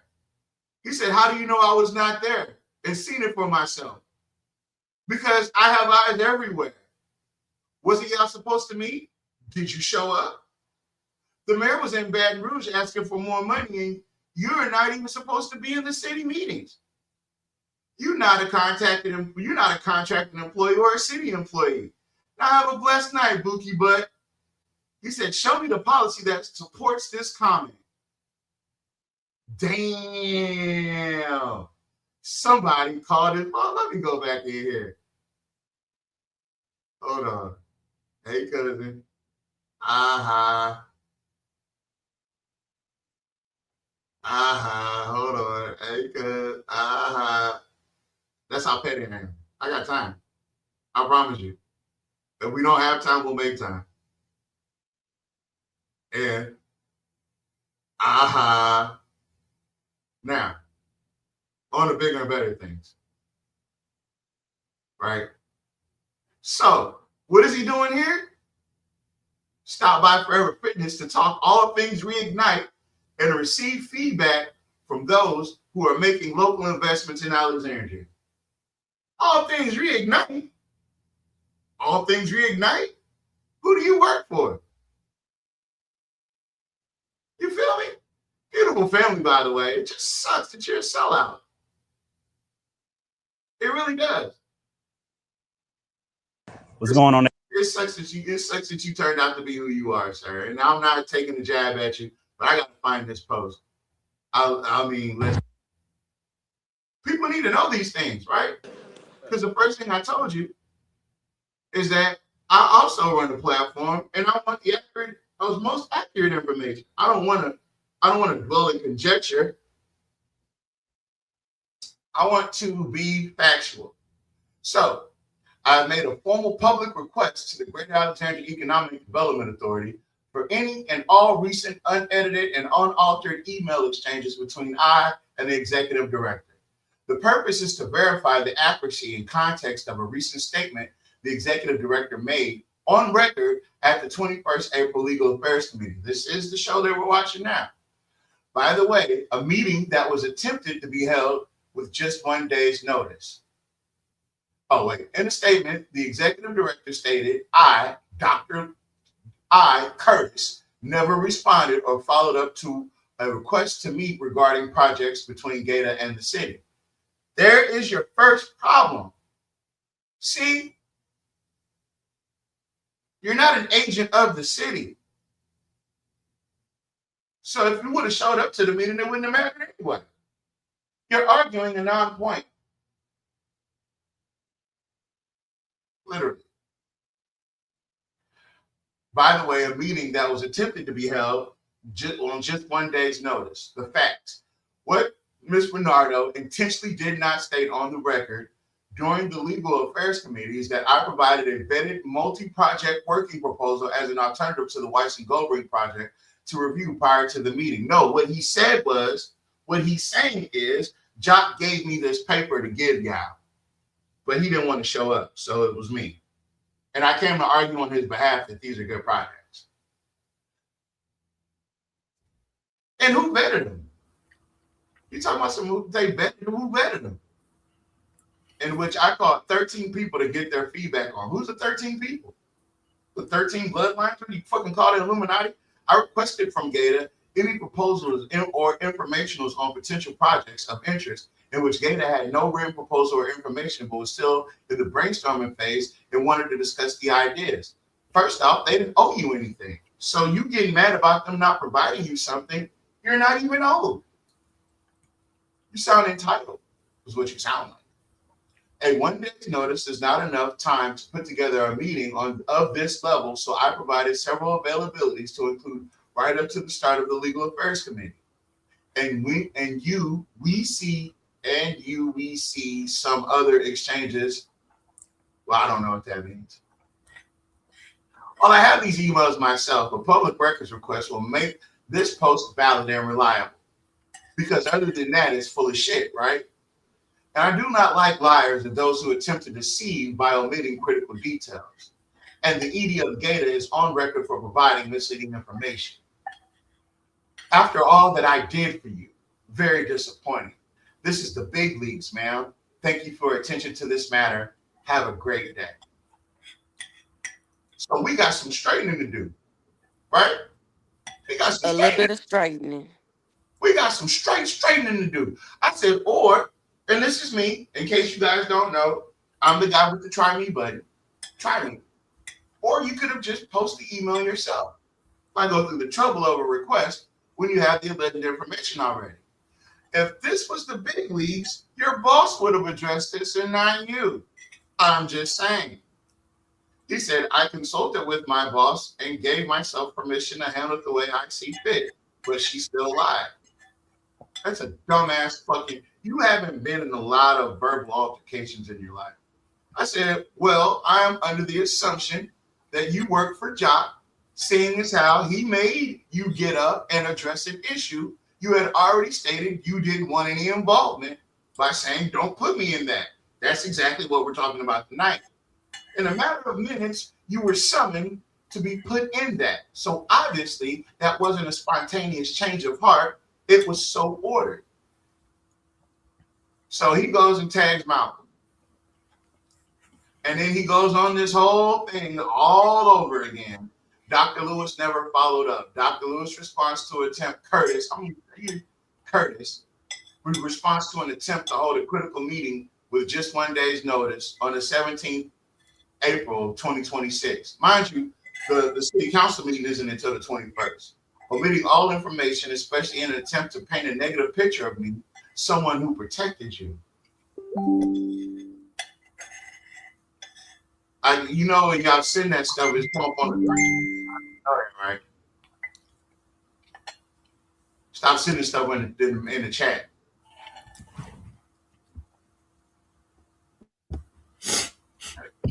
I got it. So,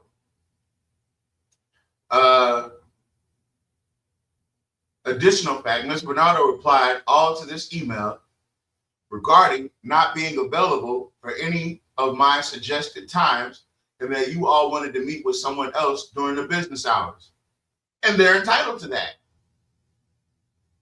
Not sure how 3:30 is not considered business hours, but not my place to determine that. Stop this lying, y'all, and stop lying on me, because there is nothing I'm not prepared to say or do to protect my brand. Nothing. Thank you for this attention to this matter. Have a great day. And he shows this doctored ass screenshot with no CCs, no timestamps, no nothing. It says 17, 2026. But come on. You didn't even, what was the point of posting this? You could have saved this. You could have just actually, you know how this works. Making assumptions is lazy work, and addressing those who address me is a part of my job. Now, the reason he said that is because I said it's easy to assume that you work for the mayor. And you're going to tell me I do lazy work?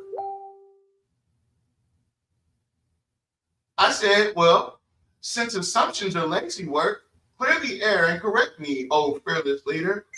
That way you won't just educate me on the matter, you can also address it for the people that think you're a sellout as well. And then you got a shout out KS as of yesterday. I wish they would stop. As of yesterday, the council meeting, the motion passed to release Gator from the chains of the city of Alexandria. We are expecting the mayor to veto it, which wouldn't be in his best interest considering he's up for re-election. The communication issue that appears to have happened resulted in this outcome. No one from the administration met with Gator, period. Ms. Renata nor Gator got online to press the issue. It was all handled in person. And he says, did Ms. Bernardo provide the actual accurate information at yesterday's meeting? Why? I thought you were there, right? You talked all that shit to my cousin, and you really weren't there. Did she not get on the microphone and publicly report a meeting and said I never responded back to her? No, she said that you did not circle back to her. There's a difference. That means that you had an initial engagement, and that there was supposed to be some additional some additional parts to that initial engagement. But at the end of the day, the facts is and will be, she flat out lied on me when she sat there and responded back to me in writing to a public email. Ms. Renata stated that she reached out to you and you said you would circle back. That doesn't mean you didn't communicate. She never said you didn't attempt to schedule a meeting with her. The other times they wanted to meet didn't work for them as well. So no one ended up meeting in those 2 weeks, which was detrimental to this resolution. She actually said, I never reached back out, which is not true. I wouldn't post this if she didn't. She said never. Would it have been better to talk with her personally about this issue? I don't see many political figures balloting out on social media. We can't get anywhere with this. I am not a political figure. And of course you don't get far when people lie about you in public. Hold the folks that are actually in the wrong accountable, not me. That's the problem. How do you try to square this up? The fact is, Ms. Bernardo lied and attempted to paint this false narrative by withholding key information. I'm going to war behind this brand I have built over the past 15 years, and nothing will stand in the way of that. That's how I envision he reads in real life. That's how I felt. That's how I felt as he was writing it. As he laid across the bed on his belly with his feet up in the air. That's how I feel like he wrote that. I said, C. Ray Lewis, just curious. I tried to look into some of the activities that's surrounding the situation, and I couldn't help but notice your said departure and how it seemed to be strategically tied to Jock Roy's various election time campaign season shenanigans, like Reignite. And I then noticed the correlation between your actions during the previous city council meeting when Chairman Steve McGee made reference to a vote you participated in, and your direct response was, "Don't put me in it." Only to later have Jock Roy make you speak on the matter, which is why I said what I said. So is it safe to say that your brand can be purchased and you can be put into it if the right person asks you to do so? Because at this point, not only are you in it, you are now the pseudo mouthpiece of the Roy regime on this matter, which also brings up another conflicting narrative because the mayor doesn't have to honor anything you and Ms. Bernardo discussed.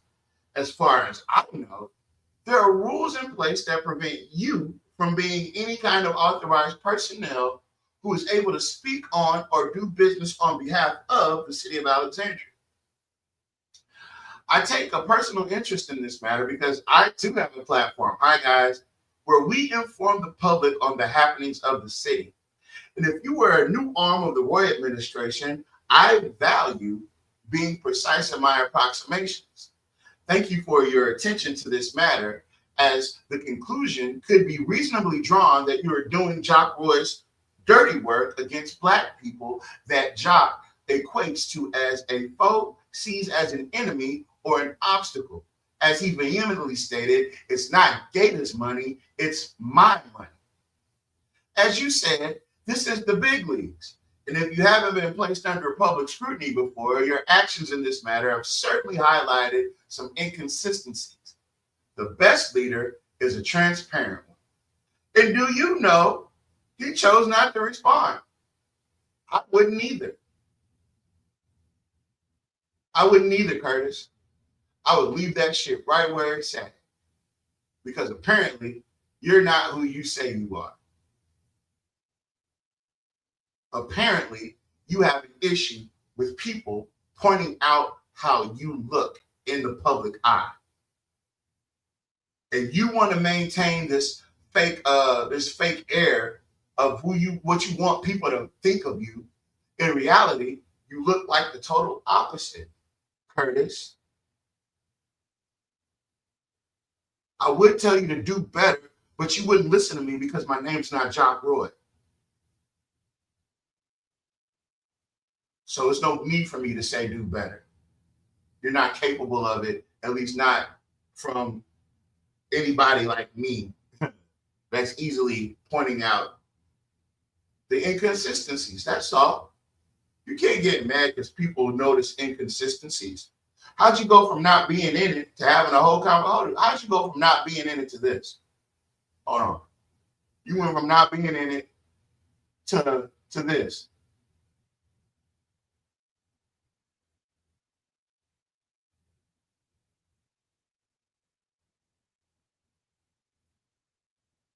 To the building to develop. If you look at Shreveport, New Orleans, they invest a lot of money, the city, in site development, meaning putting a property that's not in commerce or operation. You went from not being in it to knowing everything about it in less than 7 minutes.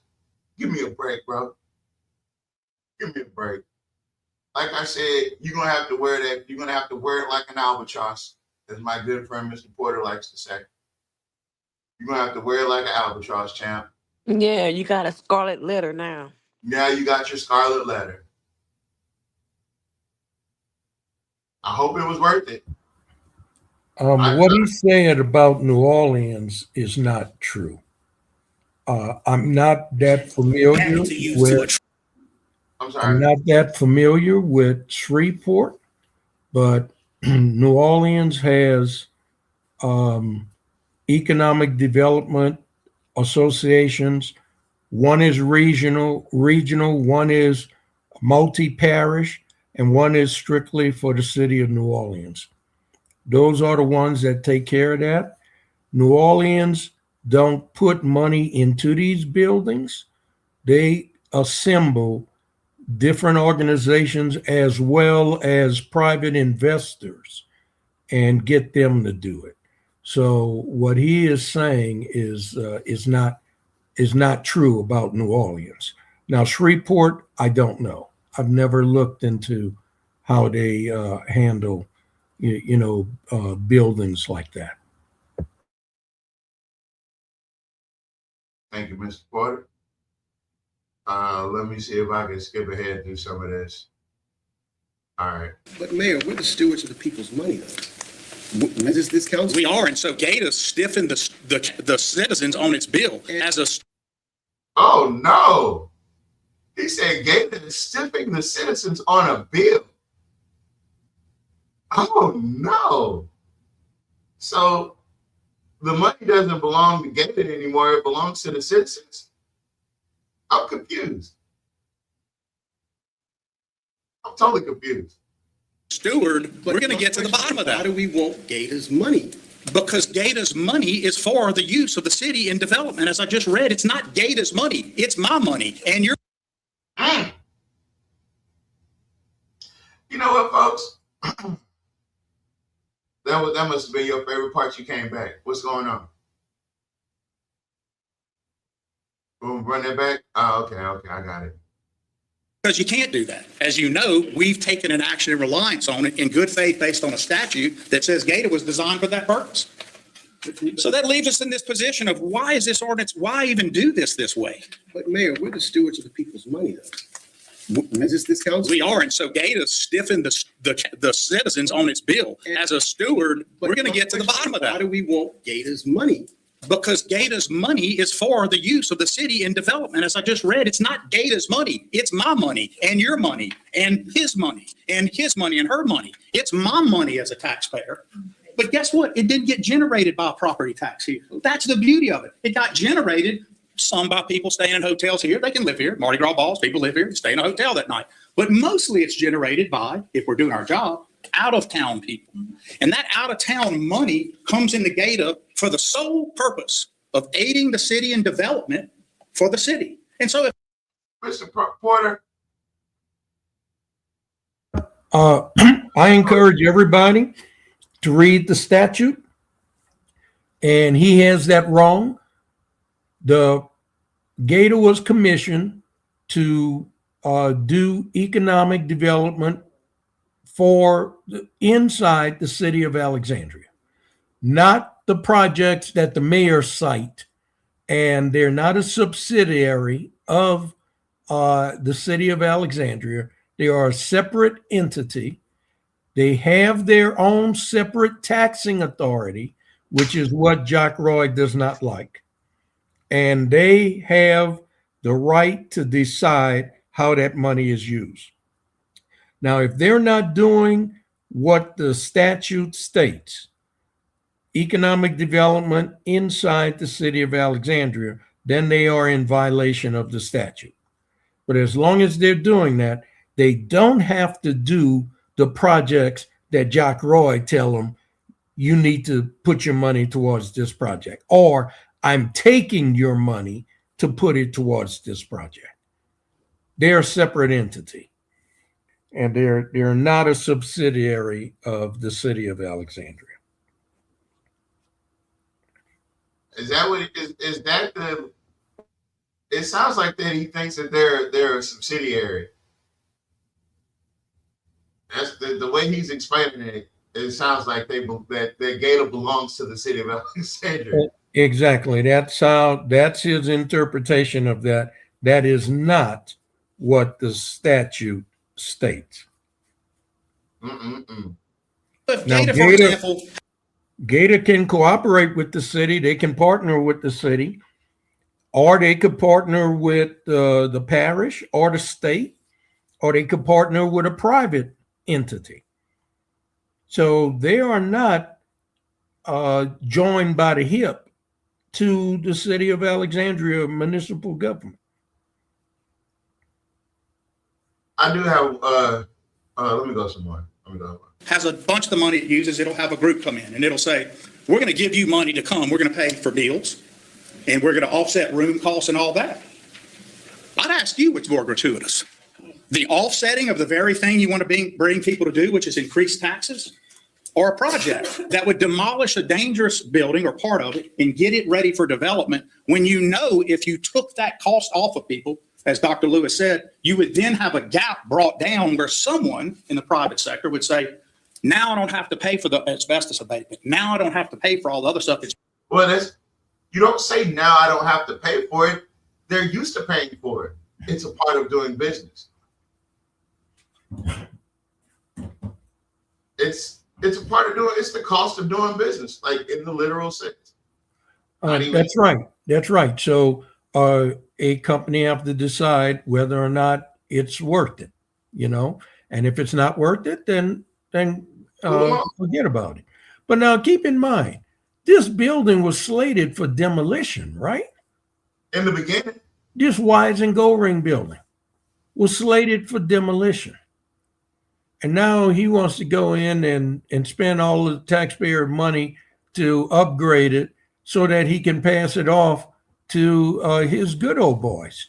This is the same old hookup that they did with the Holiday Inn. Same thing. And he's talking about taxpayers' money. Lord, the taxpayer went in a hole with Holiday Inn.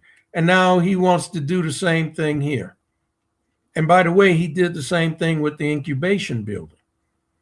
So he's just keep running the same play on the citizens time after time after time. Do you think he didn't expect to get dressed about it this time? Oh, I know he felt that this was going to sail right through because he was counting on the city council not really knowing what's going on, and that's where Malcolm and Jules, put up the roadblocks. Gotta keep it straight. It's ready to go. Cities do that every day. And many of you have asked us to look at those very projects every day. And you on Gator are charged with doing that. I spent 2 years getting my economic development certification. So I know. Yeah. I spent a couple of years getting my economic development certification. But that's all we talked about was how to gap finance and how to incent people to develop. And a major part of that is demolishing, weeding the garden of things that get in the way of development. This project seems more like it's snake bitten because no one can simply get along about it, or maybe they didn't like Harry Silver in one case. Well, I don't know. No, I don't think that's. Oh, so this isn't about the building. This is about Harry Silver now. Is he just going around red herrings? He's just saying things. Look, it was always about Harry Silver. Harry Silver didn't want to demolish the building. He didn't want to bring it up to code. And the person that was going to buy the building from Harry Silver didn't want to spend the money to bring it up to code. So what Harry Silver did, he avoided the demolition cost by donating it to the city. Jack Roy never should have accepted that building. And so we're in this situation because of a decision he made and because it was a good old boy hookup is what it was. So if he ever came clean about this, he would have to admit that he involves himself in good old boy hookups. That would be a part of his admission, is that, yeah, I do these bad deals, these bad faith deals with these people. And yeah, we collect a little bit of money off the top. You're right, Ms. Dixon. He always tells on himself, you just got to let him talk. You see how he keeps deferring over to Curtis? Because Curtis was tasked with, what Brother McGee did inadvertently, he brought attention to the fact that C. Ray Lewis was there before his time. Like he queued him up before he was supposed to be his time. That's why he didn't want nothing to do with it. It wasn't that's not what he was there to do. He was there to speak when Jock told him to speak. So when Brother McGee brought him up, he was like, hey, yo, D, this guy was there. Don't put me in it. All right. I guess my concern is, I voted for us to allocate $300,000 to tear down the garage. And you told us that the garage was in bad shape and it was a hazard. I get that part. We haven't done that yet. But I voted for that because, I agree with you. I believe you. If you tell the garage is a hazard, it's a hazard, and let's remove it. My concern is, once we spend $300,000, why do we need to put any more money into it? No one's asking. Malcolm, you're creating a straw man argument that doesn't exist, and I get why. I know why. What's the why? What would be his why? I've been listening to this now for years. I came back in office only with the desire to work with Gator. Met with Mr. Moeller, had a wonderful conversation. He wanted something back. He wanted Gator back in housing. And he knew that had been controversial and not everybody was for it. He said, will you give me your word? You'll help me do that again. I said, yeah. Hey, what's the wages of lying on somebody that's no longer on earth? Oh, no. Like, you're literally sitting in the room with people that were very close to him. And instead of telling the truth about something, and if your version of in-house Gator is putting them at a community center where kids are outside playing either basketball or there's like some foosball game going on in the back, because that's what I think of with a community center. It's out doing things for,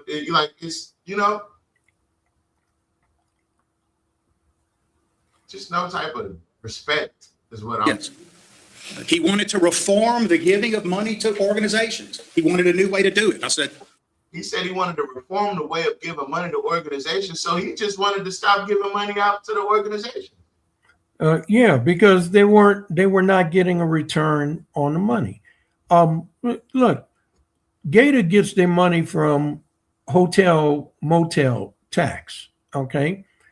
If you give an organization more money than the number of rooms they utilize and the tax you get from the rooms they're utilizing, then that's a net loss. You didn't even break even, So if you're going to do that, you give them less money than what you're going to make so that you make what you gave them back plus a little extra. A little bit of something on top. And that's not what Gator had been doing all those times. we both can use that. We can figure out which is the city community services, which is you, and how to do that better. I wrote down exactly what he said. But let me tell you what he was also for. He was for building out Masonic. And we talked about Masonic versus Weiss's. Clifford and I didn't care which and how we did it. We wanted to partner on one. I wouldn't have cared if Gator would have said it, and I openly said it. Look, we just don't want to be in the Weiss's deal. We'll do this. But the Weiss's deal under Jeff's crew did call for help from a special purpose entity or an S. Like ACID? Nobody remembers ACID? Right? But instead of letting ACID grow or be what it was supposed to be, Jock, Deborah, all those people that I showed you in that picture with the Central Louisiana Chambers of Commerce all went down there to lobby against ACID, the Alexandria, what was it? Alexandria, something community economic development. That's what ACID was for. ACID was kind of like Gator, another taxing authority. But Jock and Deborah and what was that other lady's name? I can't just what's the name of it? Mama know it. But they all went down to Baton Rouge, just like they just recently did, to speak on behalf of dismantling ACID. And it worked because it did. They did. They said they already had a taxing authority, and it was Gator. They didn't need another. They didn't need another. SPE or a Gator, an entity designed to send money into a project. It called for that, and that's normal. So it made total sense to do it this way, and it still makes total sense. The idea would be you'd have housing, and you'd have commercial on bottom, housing on top. So he has a concept of a plan, is what you're saying. But yet he poo-pooed all over Malcolm's plan to do affordable housing in Alexandria. And now he's saying he had a conversation with Clifford Moeller, say, yeah, let's do housing. Housing on top, commercial on the bottom. Damn. That's cold. Rest in peace, Mr. Moeller. I know you didn't say none of this shit, and I know this man up here lying on you, but we're going to get justice for Clifford Moeller. Commercial on bottom, housing on top. Our idea was let Gata move into the redo. We'll redo the bottom, and Gata can literally be the anchor of a project. So now we went from demolishing it to actually going inside of it and rebuilding it on the taxpayers' dime. You got to pick a struggle, John. Or much like it ended up doing buying this other project where it can be the anchor. I thought we had an incubator. Wouldn't it have been better to move Gata into an incubator? Well, Gata wanted to purchase the incubator, and Jack Roy would not even consider it. Oh, man. Where's the incubator? What's the status of the incubator right now? Oh, it's shut down. Jack Roy is the one who shut it down. Champ. And in a building with other mother was over the incubator. Johnny Vornado was over the incubator. Jack Roy shut it down. So Jack Roy has this long-standing beef, basically. Yeah.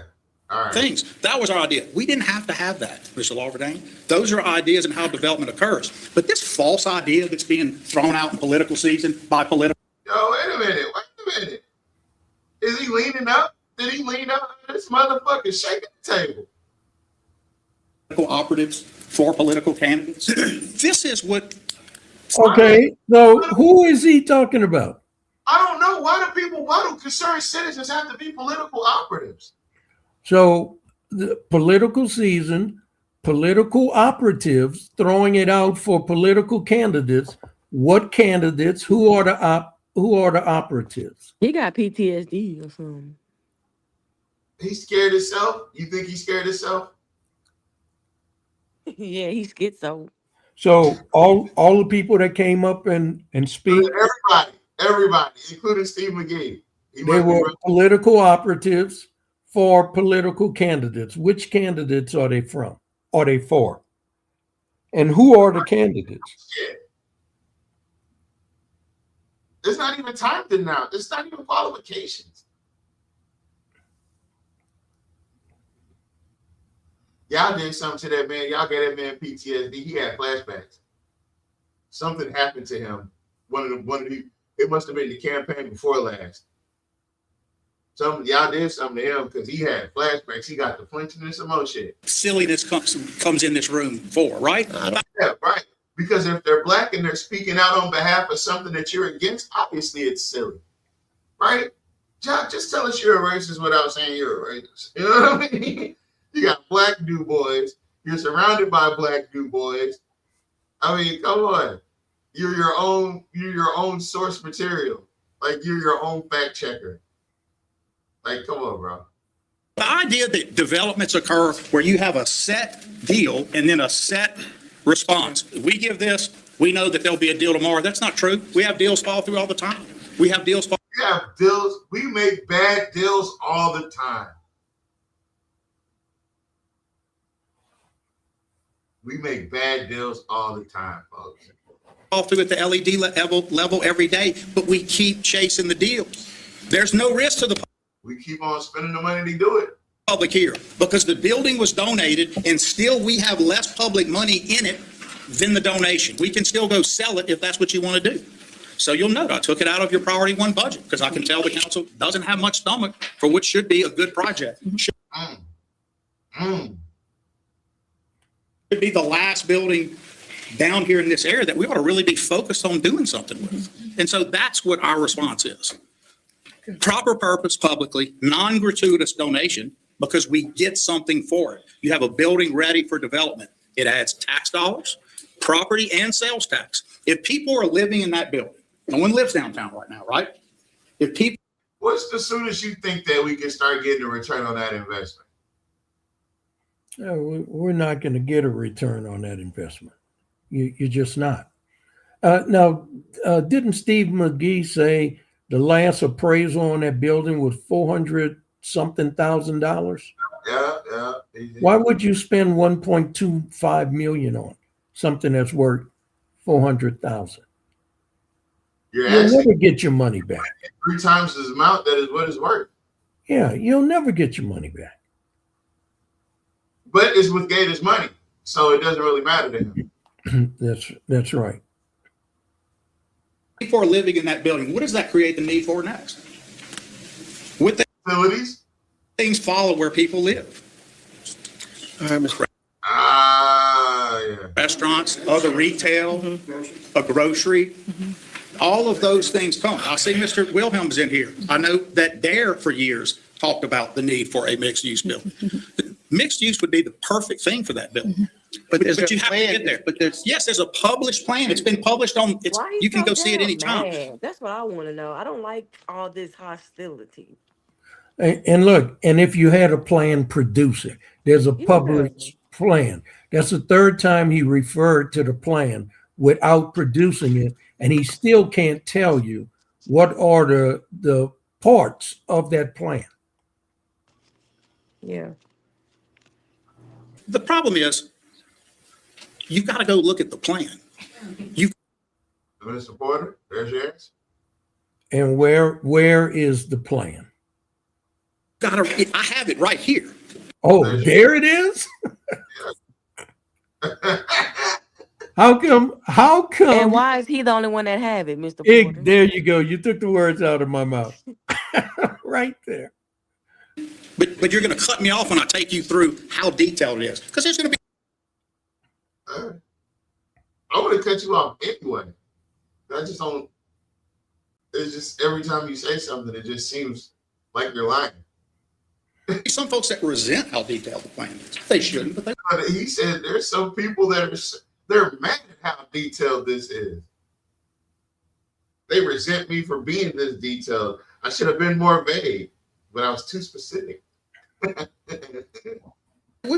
I can take. What? Oh, the plan is in his head. Summer Breeze said the plan is in his head. You through the plan. The plan is designed to never let us build the bridge to nowhere. Our money goes in only at the level behind the private dollar. So we never get ahead and do that, which I've done with every public project I've ever done, Mr. Lawberdane, and I have the record to back it up. Why would I change on this one? All right. If I may, I think I have some insight that I got while Mayor Roy was talking. When the Central Louisiana Economic Development Group was established many moons ago, I was a part of that with Johnny Bernardo, with Lawson, June Rax. We all was a part of that when that started. And with that was supposed to be coming. Oh, she's talking about Cleta. Yes, right. Yes. Gator to use for funding for the community, especially in our blighted areas, to help in those community areas. And I think that the problem that we have in the community with the back and forth, is that we're not seeing enough improvements in the community area with the funding that we knew from the beginning was to be used to help in the community area of most need. I think that's where the back and the forth is coming from. And I just had that insight I wanted to share. Right. Thank you. I just want you to know I agree with what Ms. Kristoff just said. I would know. Yeah, you got no other choice but to. Yeah, you're going to agree because she's going to get on your ass. Yeah, you ain't got no other choice but to agree. You got no choice. That Gator, you know what? He's got a different tone now. That's that black woman tone. Black woman sometimes. You got to give them that credit. It take a black woman. While the language in the statute doesn't say that, someone gave me that same insight earlier. I personally believe that, although not stated in the legislation, and maybe even some councilmen would disagree. So basically what he's saying is everything he said Gator should be doing was all his, he made that up. That's That right. was, He did. It's that not was in the state statute. That's right. Agreed. That there was some back Tavares, and forth between. you didn't hear Miss Christoph said that was me. no, she said I was there. Right. She was Yeah, there. she was there. She was a part of the original Cleater group. Right. Okay. Before it got taken over by the other dude and turned into Louisiana Central, which is pretty much, they turned CLETA into an extra arm of the Chamber of Commerce. So that didn't really help us. So there you go. ASED and GATA at the time and the purposes, I would tell you that it is my belief personally, morally and otherwise, that GATA, whether stated or not, the vision was that it would be used as a tool, particularly. Oh, she caught him. You know what, guys? We never caught this. She caught him in a lie, and he's trying to clean it up. She caught him in a lie. She caught him lying in real time. And now he's trying to clean it up. Well, there's two things here. One is Jack Roy formulated in his mind what Gator purpose is, which is not stated in the statute. And then he wants to reject what Candy Christoph just said, because he's saying now that was the belief, that was the course that the original group wanted Gator to follow, but that was not specifically stated in the statute. So now he's accusing her of the same thing that he's trying to use to justify his reason for taking Gator's money and putting it in Wise and Go Ring. So he's saying it should come to the city for renovating buildings.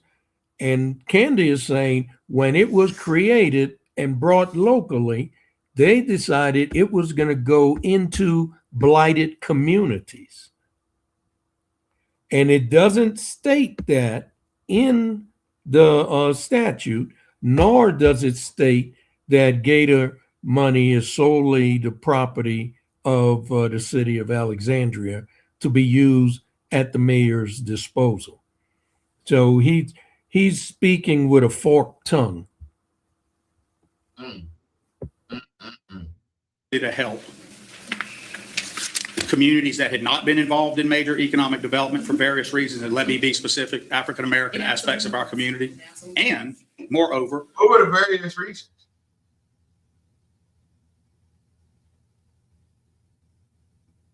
If he says for various reasons, and he specifically talks about our communities, what were the various reasons why they weren't being paid any attention to when it came to economic development? And why are you trying to take the money away from them again? that it would have to follow and should follow blight in other areas. And so I want you to know that the Spark districts, which are drawn based solely on that. So if you look at where Spark is and can be, it follows exactly that same CDBG and other federal tracks. This is in that. This track is in that. This is a District 3 area that is in need. To the extent you would want to see things. So we're gonna stop right there, guys. So what did we learn tonight? We learned that Curtis is in the cage. We learned that Jonathan Goins is basically Trey Gist employee. We learned that McCaffrey, it was supposed to be the interface for the black folks, well, Jock Roy and the black folks at that community meeting, and that shit didn't go over too well. And the last thing we learned is that Jock is using the fact that the Dyson Gold Ring building is in District 3 to justify the fact that it is going to blighted communities. It's going downtown to the Dyson Gold Ring building. It's blight. So, yeah. Screw your brown. And what Candy Christoph said, not that it needed to go into neighborhoods. See, not downtown, but neighborhoods. So we learned that sometimes white people, particularly, and I'm not trying to posit it like that, but here in this area, they tend to act like they're people from their grandfathers, their great grandfathers, and we all know that they didn't even want us voting. Damn sure didn't want us owning homes. Damn sure didn't want us owning businesses like Curtis. Remember, Curtis said that everybody's not business owner material. That's right, folks. Another business owner is telling the public that everybody doesn't need to be running a business. And Curtis, if you remember that conversation, I remember you referred to one of my friends or several of my friends as peasants. And ever since then, I've looked at you sideways. Well, it might have took me a few years, but I circled back around to this issue with you. And you, sir, are a coon. And I know you don't care about being called a coon, but it's not just because you're playing the fiddle for Jock and dancing at the same time, which is an incredible talent. You're also able to switch between banjos too. So you play the banjo and the fiddle. And sometimes you might even play the tub. But I know you know how to play the washboard. But either way it goes, Oh boy. we're on our way off the plantation and we're not using you as a band. I don't care how much money Jock throws at you for fets to come stand on stage with that string and that washboard with the stick on the top of the wash tub for the bass. Yeah, we're not doing that. Not with you, sir. So You talking about the overalls and everything? Huh? Yeah, with the overalls and the straw hat. Yeah, you're a damn one-man band, you know, but we're not buying it. And I'm not speaking for everybody in the Black community. I'm only speaking for the real ones. Yeah, we're not buying it. And we're not peasants. And I hope you do well in business. I just hope you don't do well in business in Alexandria. I hope you take that fiddle show on the road. Maybe if you go to Jackson, Mississippi, you might have a better chance like them other Black people that, you know what I mean? Oh, that's right. You can't leave. Yeah. So, yeah, don't call people peasants, bro, because people might not forget you said that. So, you're not going to get any forgiveness from me. Sorry for that. Listen, you're not going to get any lenience from me. I'm not going to offer that to you. I'm not going to give you any understanding. None of that. You wanted to beef with people, and now it is what it is. Hold on. Somebody said it's the Jock Roy Minstrel Show. It's a traveling band. And they're here between here and Baton Rouge. They're at all the fetes. They're going to be at the Crawfish Boil for 250. They're going to be doing all the fundraising. They're going to be doing this reignite. You know what I mean? I got to stop. I got to hang around people that won't encourage me to do such silly things. But I damn sure ain't playing no fiddle for no damn Jock. I know I'm better than that. But at any rate, folks, it has been a pleasure. It has been a heck of a week. We've done well. This week's Tuesday show, I don't even know how you guys got it up that high. Appreciate it. Keep watching. Keep being engaged. Keep being informed. If you're on Facebook and you're watching us, cut the malarkey. We've got we've had 1,100 followers for at least the last year and a half, but on the average, we're averaging 2,000 views per show. So there's 1,000 people out there watching this program and not following the page. You don't have to lurk. There's 1,000 of you out there lurking. That's crazy. That's insane. Follow the page, man. Engage. Just like right now, it says there's 6 people. It's not. There's a lot more than that. And when we wake up in the morning, there'll be a lot more than that. But either way it goes, good night, guys. We're going to leave on the sweet sounds of Rise Like the... No, we're going to do... we're going to do the rock song. We're getting out of here, folks. Thank you, Mr. Porter, for joining us. Thank you, Miss Makey from Humanity 2020. Thank you, Miss Sharon Bam. Thank you, Miss McCall. Thank you all. Thank you all. We're out of here. Thank you for all the guests, too. Thank you for all the comments. We're getting out of here.